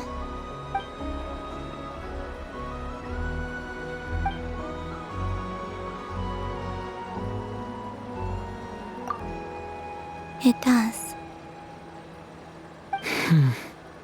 I've felt scared in the past, too. But this is a little different. You know something? I got to see a lot of fascinating things during my disappearance. I saw how the Frost Moon Scions act around their families. So different than how they used to act in my presence. And I also saw how they interact with their friends. It made me curious at first. Why do people act so sincere when they're worshipping gods, but save their truest, warmest feelings for each other? Slowly, I came to realize that it's because they trust one another. They know, deep down, that they'll be accepted for who they are. All of it. The good and the bad. I know. I knew it the moment you started calling out my name. What I fear now is the end. I fear losing all this the very night I have gained it.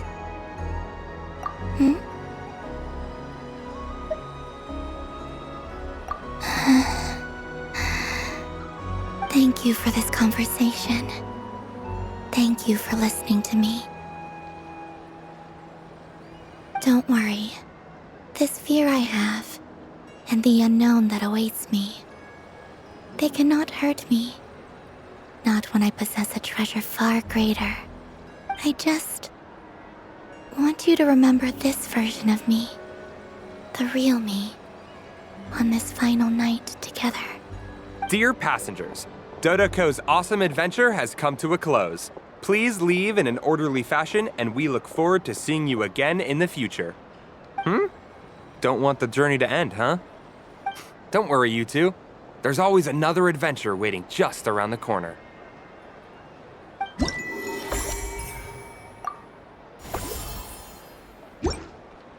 So this is the Frost Moon Scions area.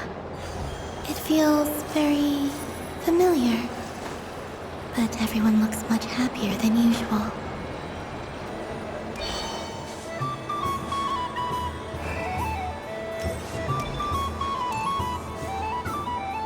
Sunny days! I prefer sunny days. Ah, well, you are as warm as the sun itself, Moon Goddess. Very well. I believe your spirit animal has to be this most adorable chic badger. Wow! Thank you, Mr. Talking Magic Lamp. Have a very happy festival, Moon Goddess.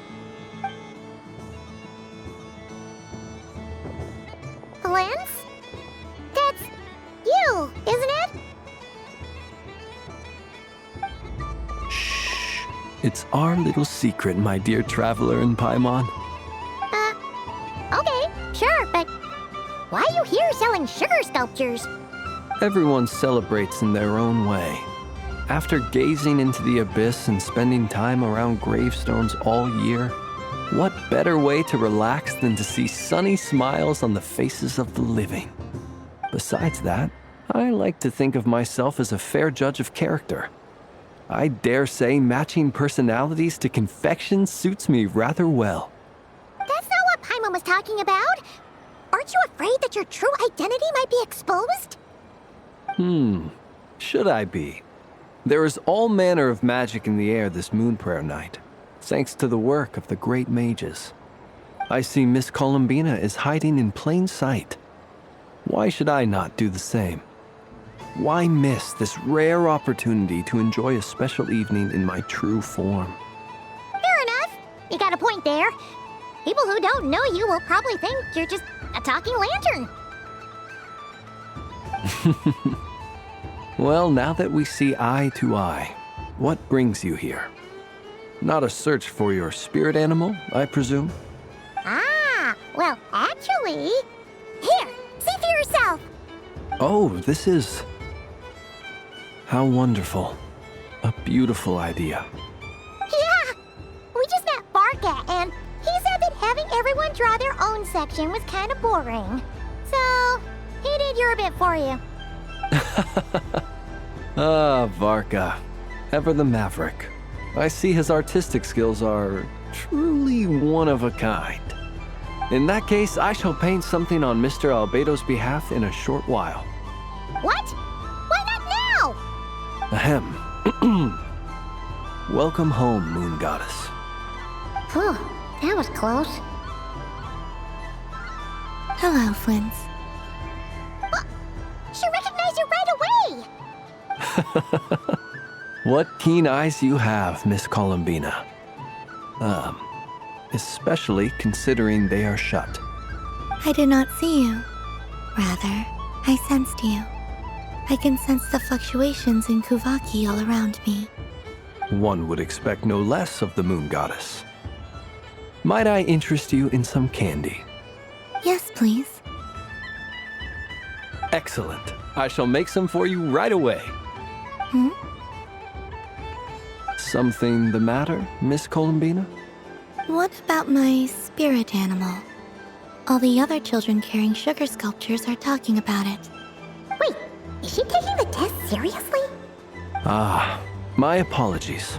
How could I neglect that? You are quite right, Miss Columbina. Every one of us has a magical creature living in their heart. Would you permit me to help you find yours? Yes, please. Do you prefer the day or the night? Night. Which of the 4 seasons is your favorite? Winter. Think of a perfect day. What is the weather like? Sunny, rainy, or perhaps cloudy? Rainy in the morning, sunny at night.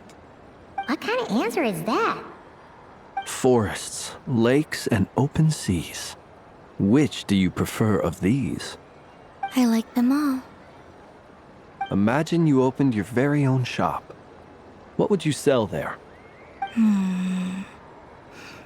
Moonlight, I think. Wow! Paimon would totally shop there. It wouldn't cost anything. You'd just need to visit. Aha! I believe I know what your spirit animal is. Here, for you. Oh, it's a Kohenki! Indeed. A free-spirited being with a deep love for all things here in Nod-Krai, who selflessly lends her aid to as many people as she can reach. It is the perfect fit for you, Miss Columbina. Thank you.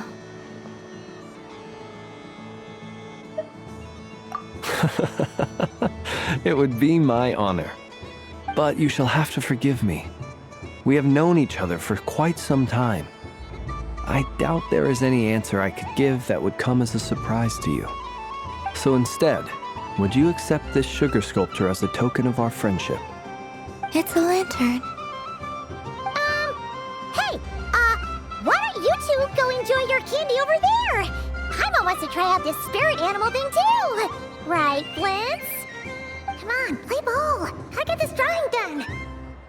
But I want to hear Paimon's answers. But it'll probably take ages. Paimon's a complex soul. And we don't want your candy to melt while you wait, huh? Oh. Okay then.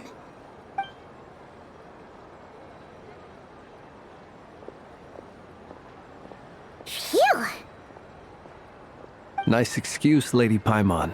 That was some quick thinking. Yeah, no thanks to you. A little help next time?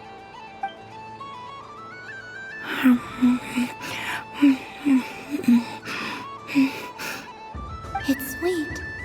Is that Lakaberry? I wonder what flavor the traveler got. This way, this way! It's the candy-selling lantern! I'm coming! Of course. Traveler, maybe we can share? Yes. I found out recently that people share their food sometimes, so I'd like to try it. Or is that a no? Thank you.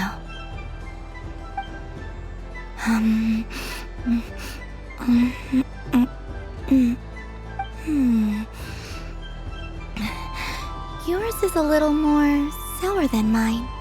Here, you try it. Amazing.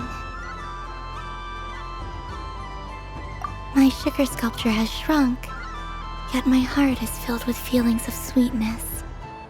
I will remember this feeling. Sure.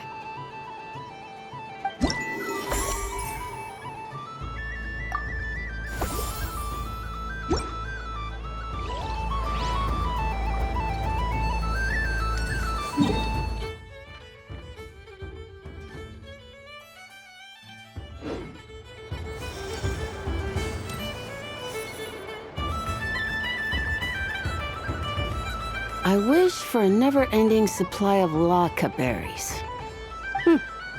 What a humble wish. Probably written by a child.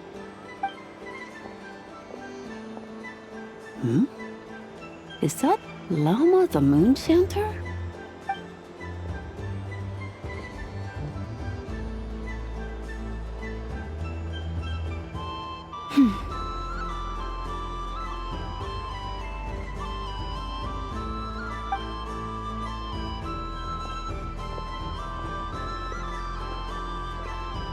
I wish that the long plume ibises would stop biting me. Oh dear, poor Lauma. All right, I'll write that one down for you. I got it. While everyone else is celebrating Moon Prayer Night, you're as busy as ever. I don't mind. It's rewarding work. A good kind of busy. My antlers are at their heaviest tonight, and the Kuvaki waves are especially strong.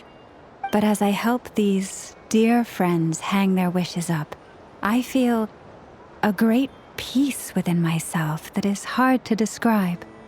You see, they are all such beautiful wishes, and they are ones that we can fulfill by our own strength. Do you blame me, Lama? I want to hear your honest answer. It is by the help of so many people that I can return to the moon. But I feel as though I've hardly done anything in return. You've done plenty, Columbina. I say this in earnest, both as someone who knows your history, and also as a friend who has seen what you've been through. What about as a moon chanter? I feel proud to honor our moon goddess's wish. And I'm sure any moon chanter in history would have felt the same way. Thank you for your kind words, Lama. But... Since you asked for my honesty, I won't lie to you. My feelings are mixed right now. Besides pride, I also feel... I suppose it's... a reluctance to let go. Once you return to the moon, we will be far apart and separated by a false sky. I'm sure those of us left behind will gaze up at that sky, yearning for the moon once in a while, just as you used to do. I will miss you, Lama. I will miss you all. I hope to stay in touch. I will try and find some way to send messages down from the moon. Perhaps you could use Kuvaki. I've heard Yehoda say that signals can be sent using long and short waves, or strong and weak lights. That sounds a little complicated. What if we forget what the signals mean? We could prepare a codebook beforehand, but... You're right. It wouldn't really suit you. Still, whatever happens, I believe that you will find your own unique way of communicating with us. And now that I think about that, my heart feels lighter. Because you trust in me? Yes. I have faith in you, and in the power of truth. In my experience, the truth tends to be difficult. But that's what makes it stand out from what is false. So I'm confident that your thoughts and your love will shine through the curtain of lies. We will know it when we see it. Thank you. Now, could you help me hang up my wish? Is this? I wish that all who dwell in this moonlit world can find a place to belong. And I wish that I shall one day see my friends again. It's 2 wishes. I hope that's not too greedy of me. Not at all. And I think you speak for us all with the second one.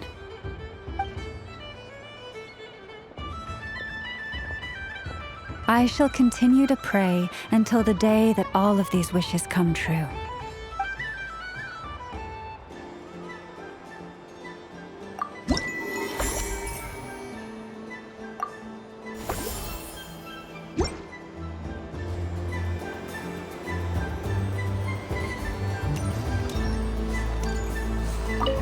Yes. May everyone's wishes come true.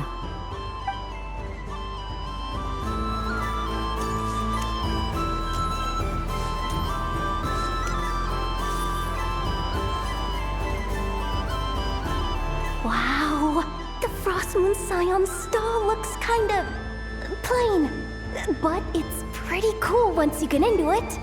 I don't go to Hisi Island much, but it's got that, like, old world cultural feel. And if culture means we get more festivals, I'm all for it! Hello, Yehoda. Columbine... hello, Moon Goddess. That was too close. I almost gave the game away in front of the staff. Oh, wait, what's the deal with her shoes? They don't make a sound when she walks. I could do with a pair of those. Do you like balloons too? Balloons? Oh, you mean those? What's so fun about balloons? I'm not a kid anymore. They're probably more up Aino's alley. Yes. The animals seem very curious about these strange flying objects. I was drawn here by their voices. I recently learned a fun new game you can play with balloons, so I decided to come and give it a try. A new game?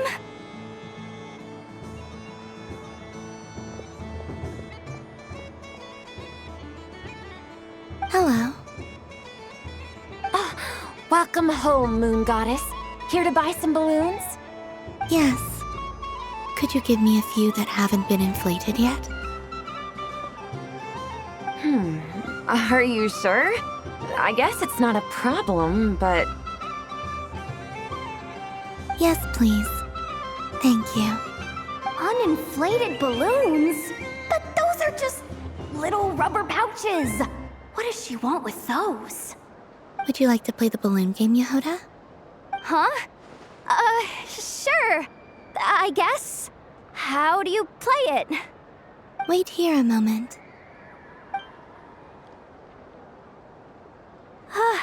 Oh. This is so weird. What have I got myself into now? I thought I saw Columbina nearby. Uh-oh! That's the 4th Harbinger! Although she's helped us out quite a bit, she's good people, right? Is she looking for Columbina? Oh, guess that's my ticket out of here. I'm not sure my heart can take being sandwiched between 2 Harbingers.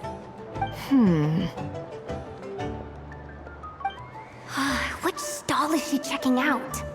Oh, it's that other Frost Moon Scion's one. Try on the headgear, see what it's like having antlers or animal ears for a day. Oh, I wouldn't be caught dead wearing that stuff. So embarrassing. I have enough gear to carry as it is.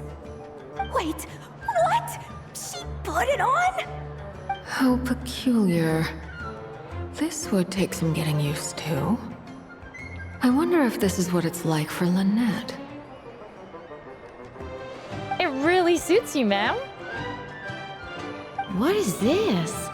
She was so intimidating a moment ago, but now, dang, she's really rocking those ears. How does she make them look so cool? I suppose I may as well keep them on for now. All part of the festive experience. She's coming this way. How do you do, Miss Yehoda? Oh, jeez. Don't talk to me while wearing that thing.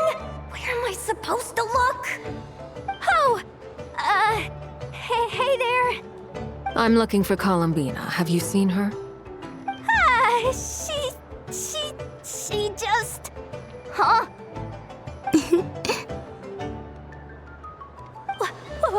Wait, is that what she meant by balloon game?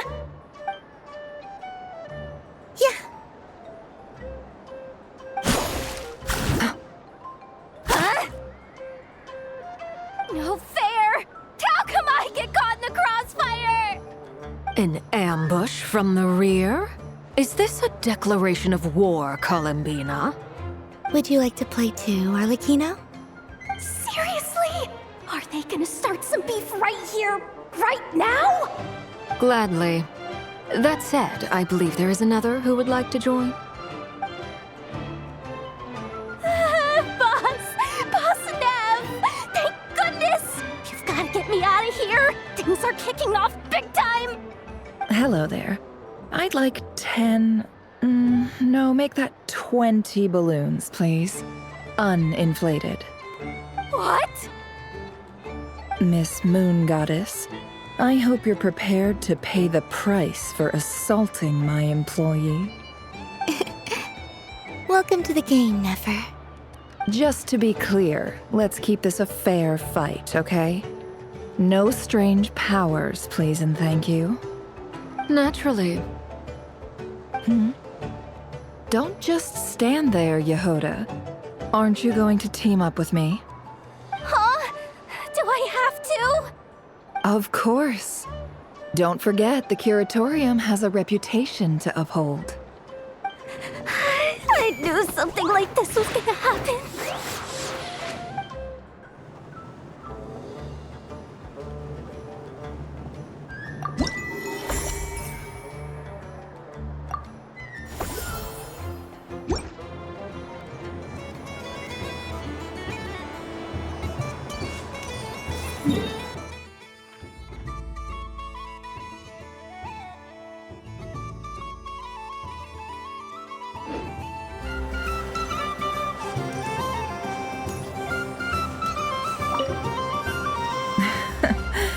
That was fun.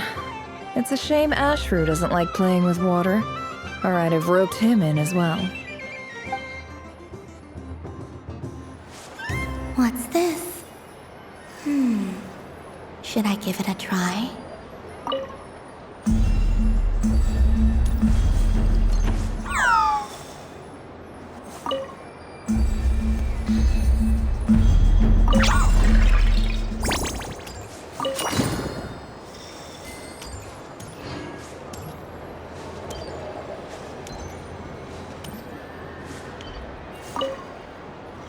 I've seen Linny and the other children play this game before. It would seem that it's not a bad way to relax, once in a while.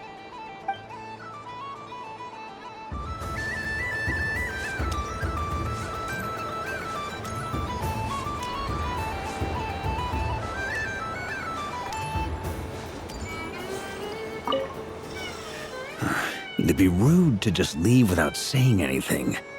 But at the same time, I don't want to barge into their lively conversation just to announce that I'm leaving. I guess I'll just wait a little longer. Huh? Albedo? This sketch is for you, Grandmaster. Oh, a gift for me. Thanks. Let's see what you've done for me. The North Wind left in a lurch.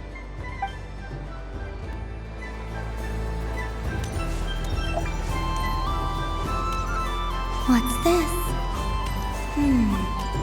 Should I give it a try?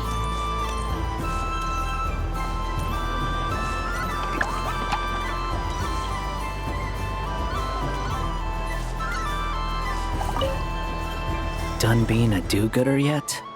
Thanks for coming here with me, Hat Guy. Are there any games you'd like to play? It's your turn to pick. I'll come with you. Why does that hamster think you've grown up? You haven't changed at all. I know you don't mean that. You're just taking the opportunity to make fun of me, aren't you? Even if you won't admit that taking some time to compose yourself is important, I can see that you're doing it in practice. Otherwise, you'd have taken off your hat and flown away by now. Looks like Albedo's socialization program has been far more useful to you than all those Vahumana textbooks.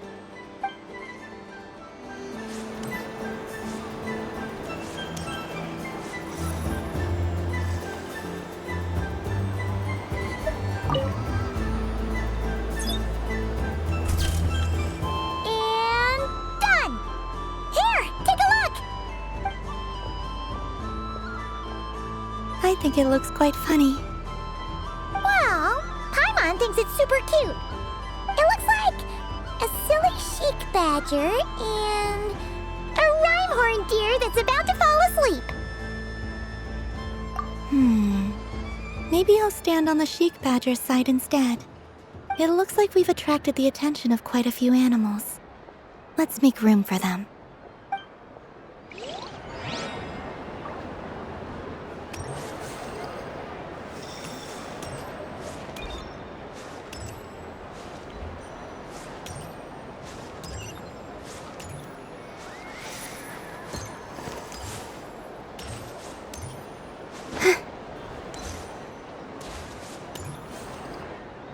Moon Prayer Candy! Beautiful, tasty Moon Prayer Candy!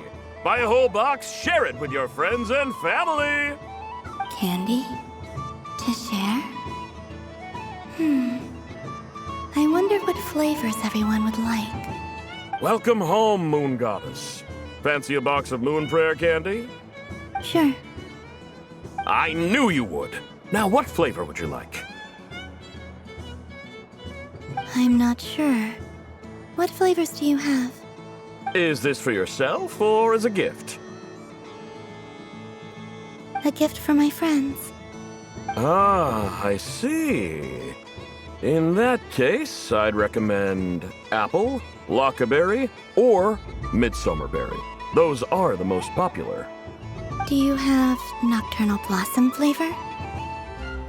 Huh. I've seen couples give those as gifts before, but I did not know they were edible. No? Okay then. Moonfall silver? You did say this was for friends, right?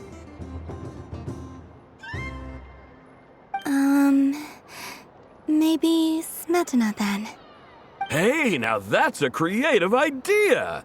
I've never tried it before, but if you're happy to wait, I can see about whipping up a batch on the spot. While we're at it, you got any other ideas?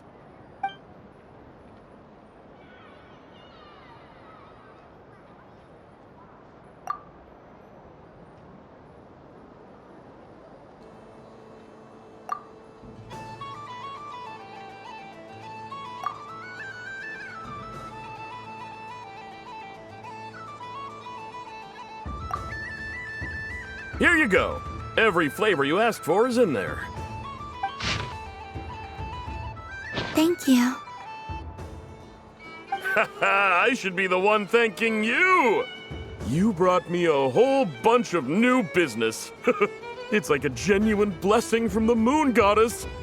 I hope you and your friends have a lovely night.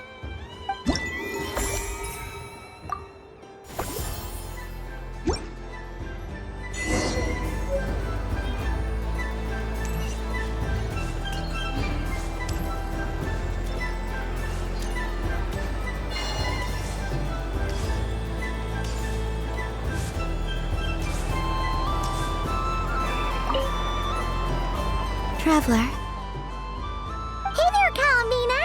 Are you done checking out the festive amusements already? Are you sure you don't want to look around some more? You might not get another opportunity like this for a while. Right now, what I'd like to do is...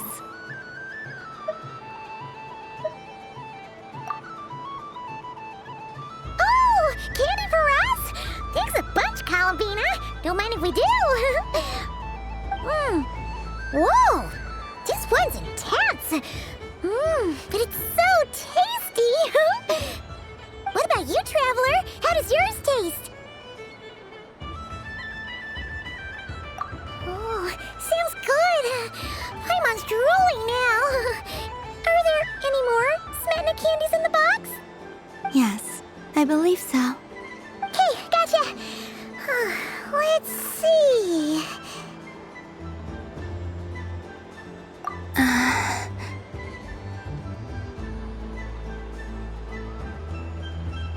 Sure. This one, and yep, this one looks right too. Okay, that's 3. Here we go. 1 per person. It's so sweet.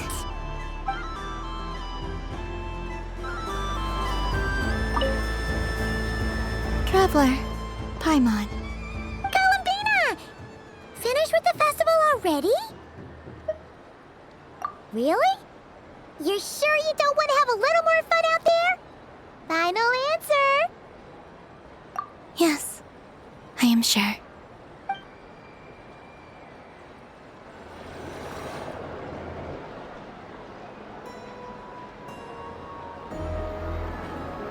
This was the most fun I've ever had on a moon prayer night. Everywhere I went, people were saying, "Welcome home," and there were friends at every turn. I only wish it could last longer than one night. Oh. Yes, you're right. The moon prayer blossoms. Ooh, look! Look! Moon prayer night has come.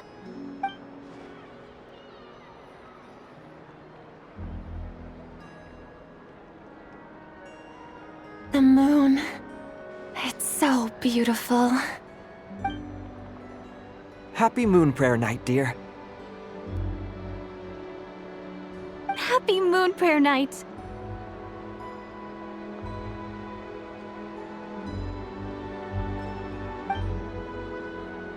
Happy Moon Prayer Night.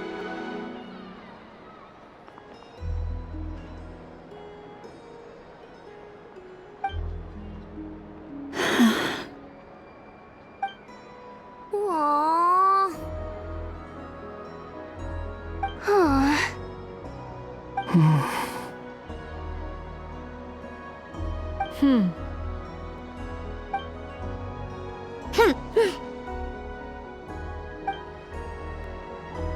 Time flies when you're having fun.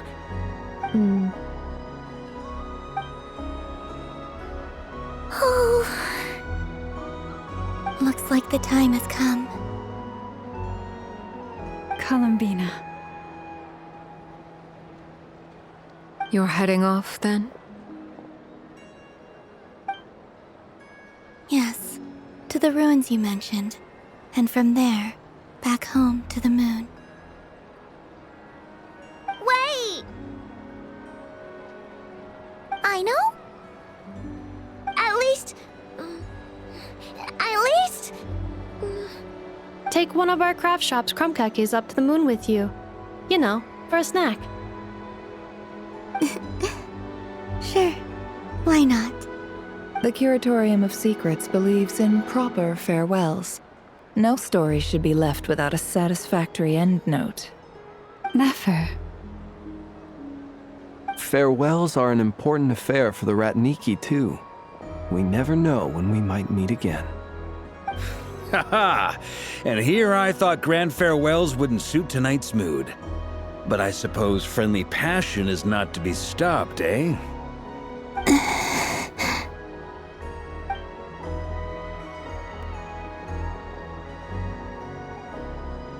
We made a little something for you, Columbina. Ta-da! What is it? A Moon Prayer Night greeting card with drawings by all of your friends.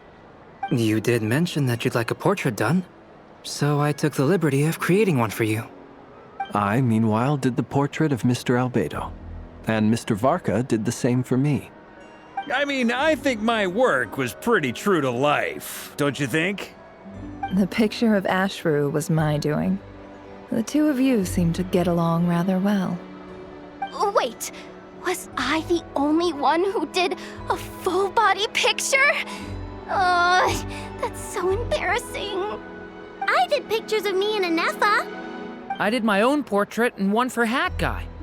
Plus, there's the two mages, Arlecchino and Cendrune. So, if you ever miss us, just flip the card open and we'll all be right there with you.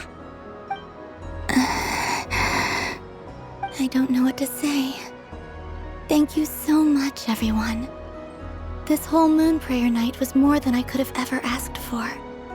It is the greatest gift I have ever received. Lama, I figured it out. Figured what out? Remember how the Frost Moon Scions used to use milk as invisible ink to write hidden messages? That was a very long time ago. Oh, are you saying? Yes. When I miss you all, I shall use moonlight in the same way to write words that only you can see upon the moon itself. Wow, that sounds lovely. Quite. But how will we see them? Simply open your windows on nights when the moon shines bright, and the moonlight will naturally flow towards the words I have written. That sounds most fitting indeed. Very true to form. I'll try to write them in places that won't disturb your sleep. I, for one, would sleep all the better for having read one of your messages before settling down for the night. Exactly. So don't worry about disturbing anyone's sleep. Just promise you'll write to let us know you're okay, all right? All right. I promise.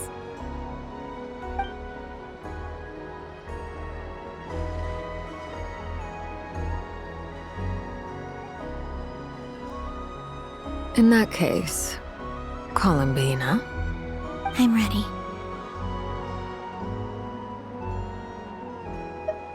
Very well. Let's go.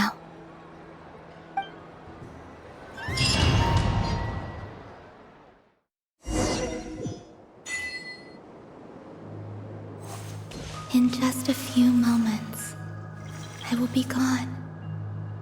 I still don't know what to expect on the moon. Will I really be able to send messages to my friends?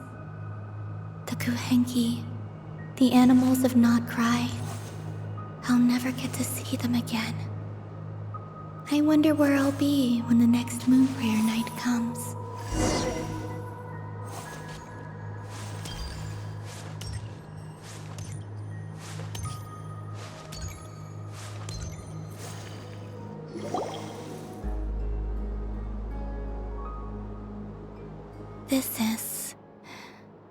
This is where the people of Hyperborea used to communicate with the moons.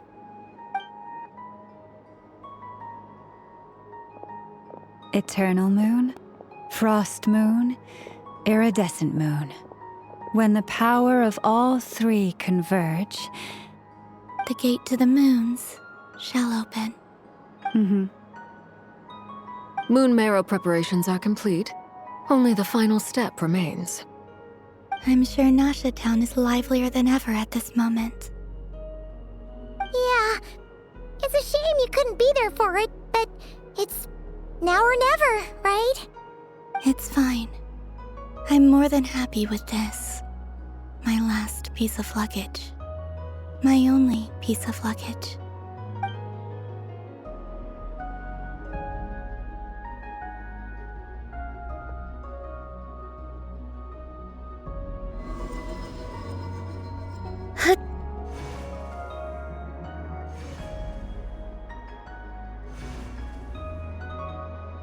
I can already feel the moon calling to me.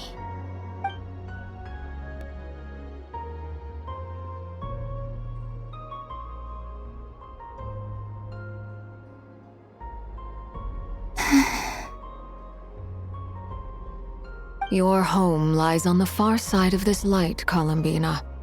From now on, we will at last have a reason to pray to the true moon. Columbina. Yes? I'm listening. Be sure to come back and see us when you get the chance.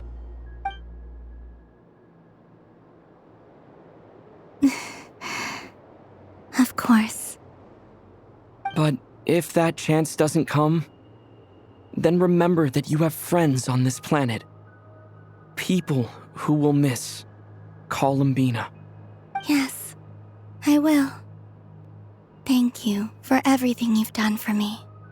And remember, come night or day, the moonlight shall always connect us. Well then, farewell, my friends.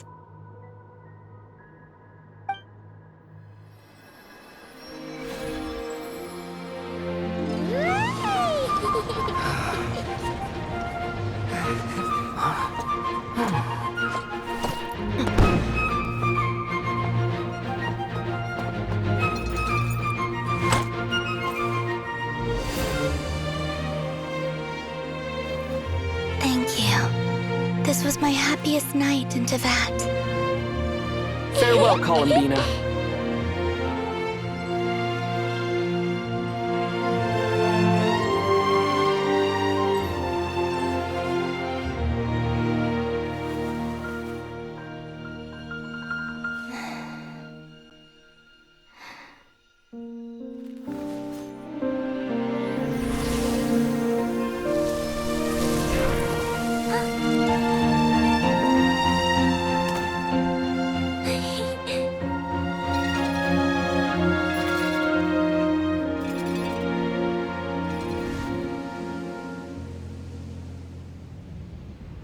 The moon really is closer than ever tonight.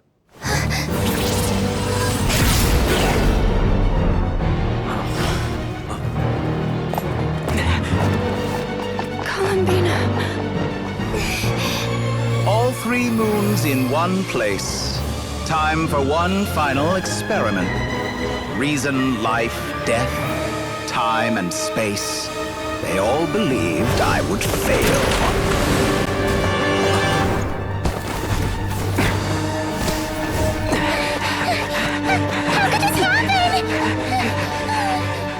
But Teyvat's primordial power never did belong to the throne of heaven.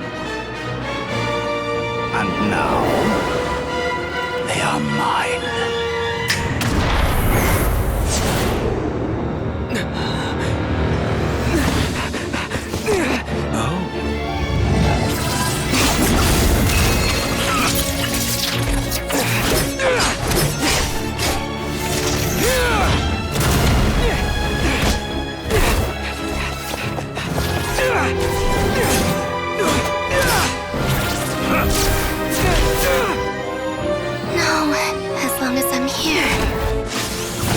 Is free to wield the 3 moons' power.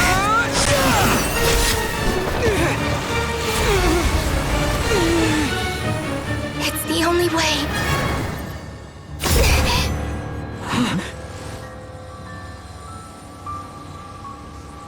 I guess I won't be going home today. Columbina! No!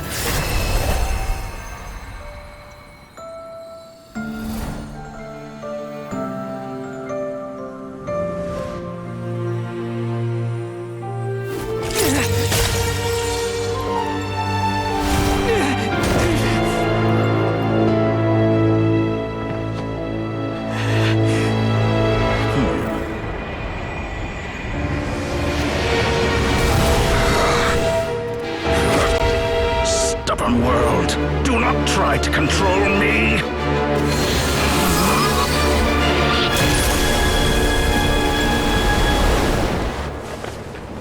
Columbina.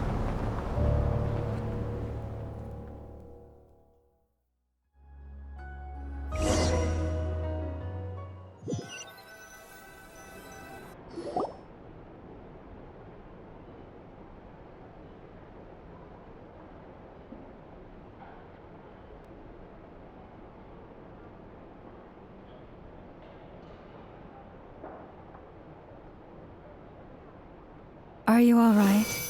Do your wounds still hurt? I had someone prepare a little medicine that could prove effective. Take it if you need to. In that case, let me relate the contents of the call we made to Alice after the incident occurred. That Dottore is a crafty one. He distracted the Hexen Circle by creating a huge fuss at Tevat's borders.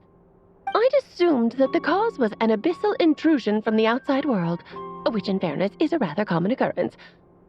But after learning that you managed to influence the phantoms in Nod-Krai, I realized that perhaps this interference could have come from within Tevat instead. But we weren't able to change their fates. True, you couldn't change how their stories ended, but you did build some variables around yourself. Variables? Yes. Things you heard that you could not otherwise have learned, ideas that would otherwise have never crossed your mind. All these things are variables. Of course, most variables usually pale into insignificance with the myriad of possibilities floating around. But the moment you start treating them as building blocks and intentionally stacking them, that changes things. That's what Dottore did, and it's how he created the necessary conditions so that when you activated the portal tonight, it played right into his plan. However, we have no way of knowing exactly what he did.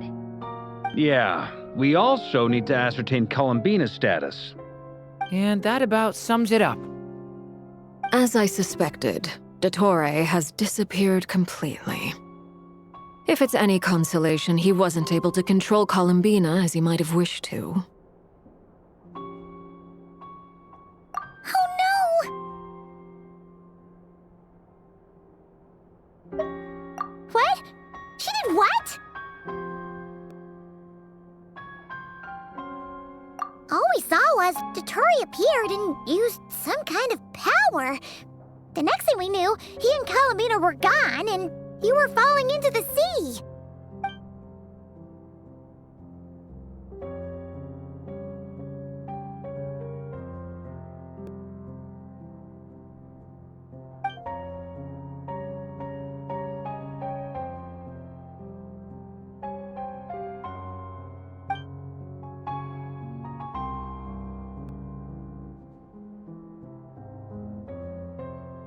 So, Columbina intentionally opened the Moon Gate and escaped into the same mysterious world as Rerir and Thalindus. Sounds like bad news.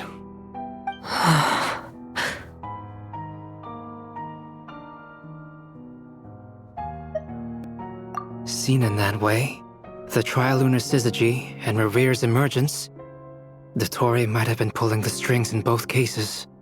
According to Miss Alice, he is attempting to transcend his destiny and finish an experiment that only a god might complete. An utter lunatic. Wait a sec, where's Hat Guy? Seems like he'd want to be here for this. He took off with the Dodo communication device after we spoke to Alice. He said he had a hunch that he wanted to investigate by himself. The look on his face was terrifying. I've never seen him like that before.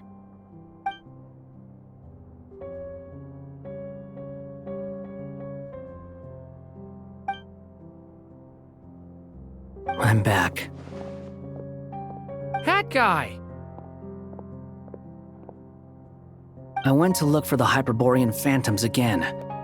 I think I've gotten to the bottom of it. I got them to talk to Nicole on the other end of the communications line. Turns out, the history they describe is different from how Nicole remembers it.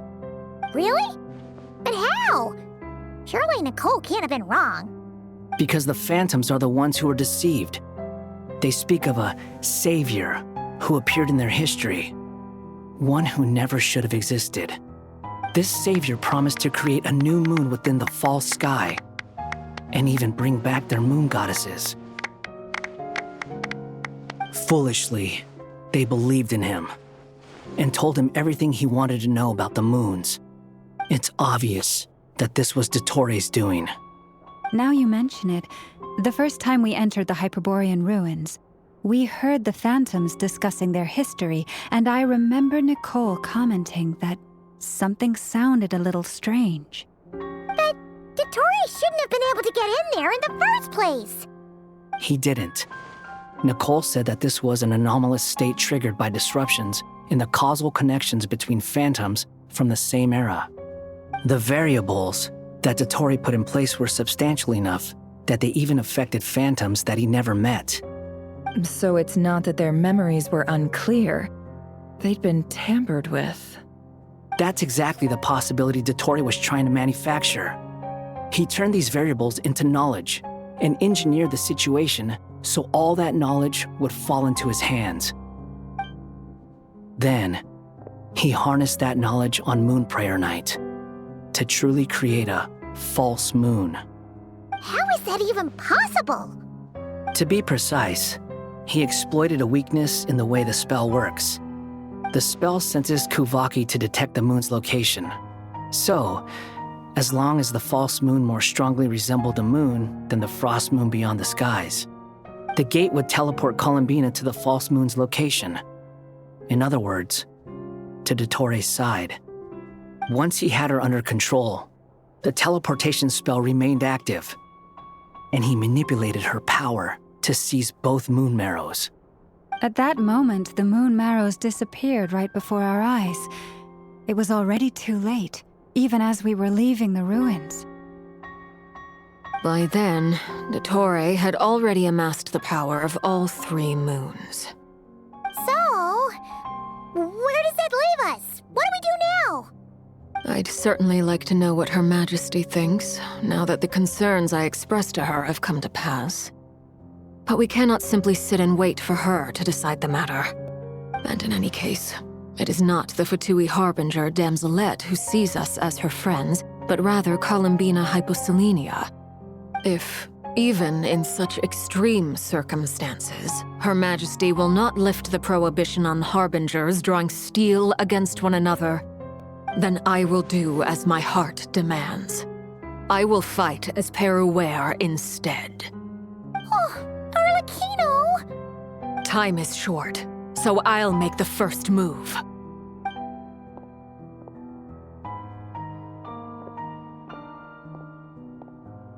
Whew. Even Arlecchino seems to be losing her cool now.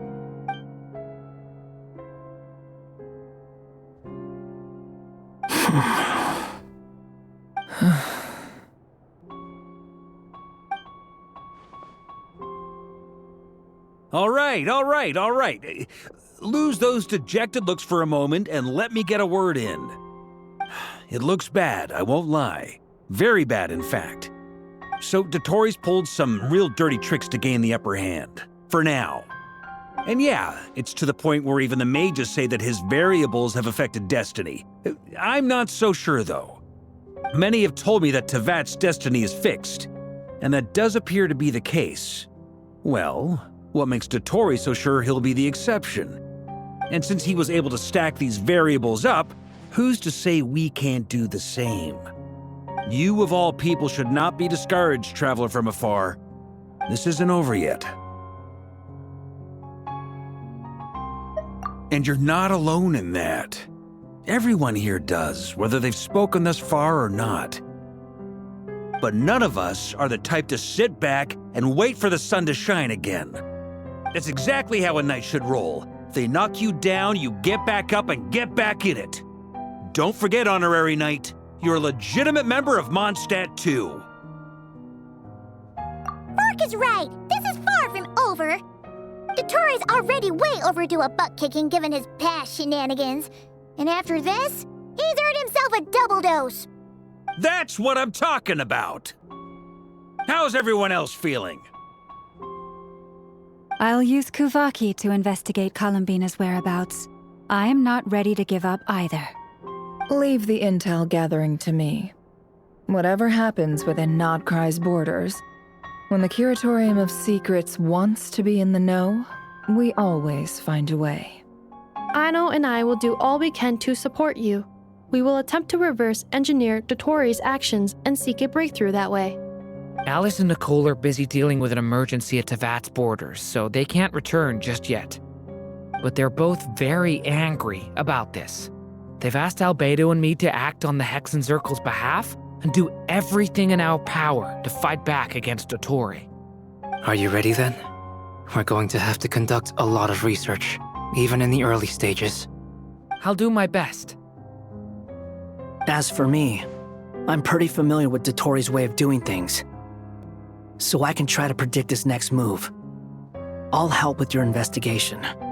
Nice! Looks like we have our basic division of labor. I'll get in touch with Flints and Itlua, get them to have a chat with their Starshiner. It couldn't hurt to bring the Lightkeepers on board as well. At the same time, I'll pass on instructions to the Knights present in Nod-Krai to assist the Lightkeepers and other organizations in ensuring the safety of those living here. Yeah! We'll show him! That's it then. Good luck, everyone.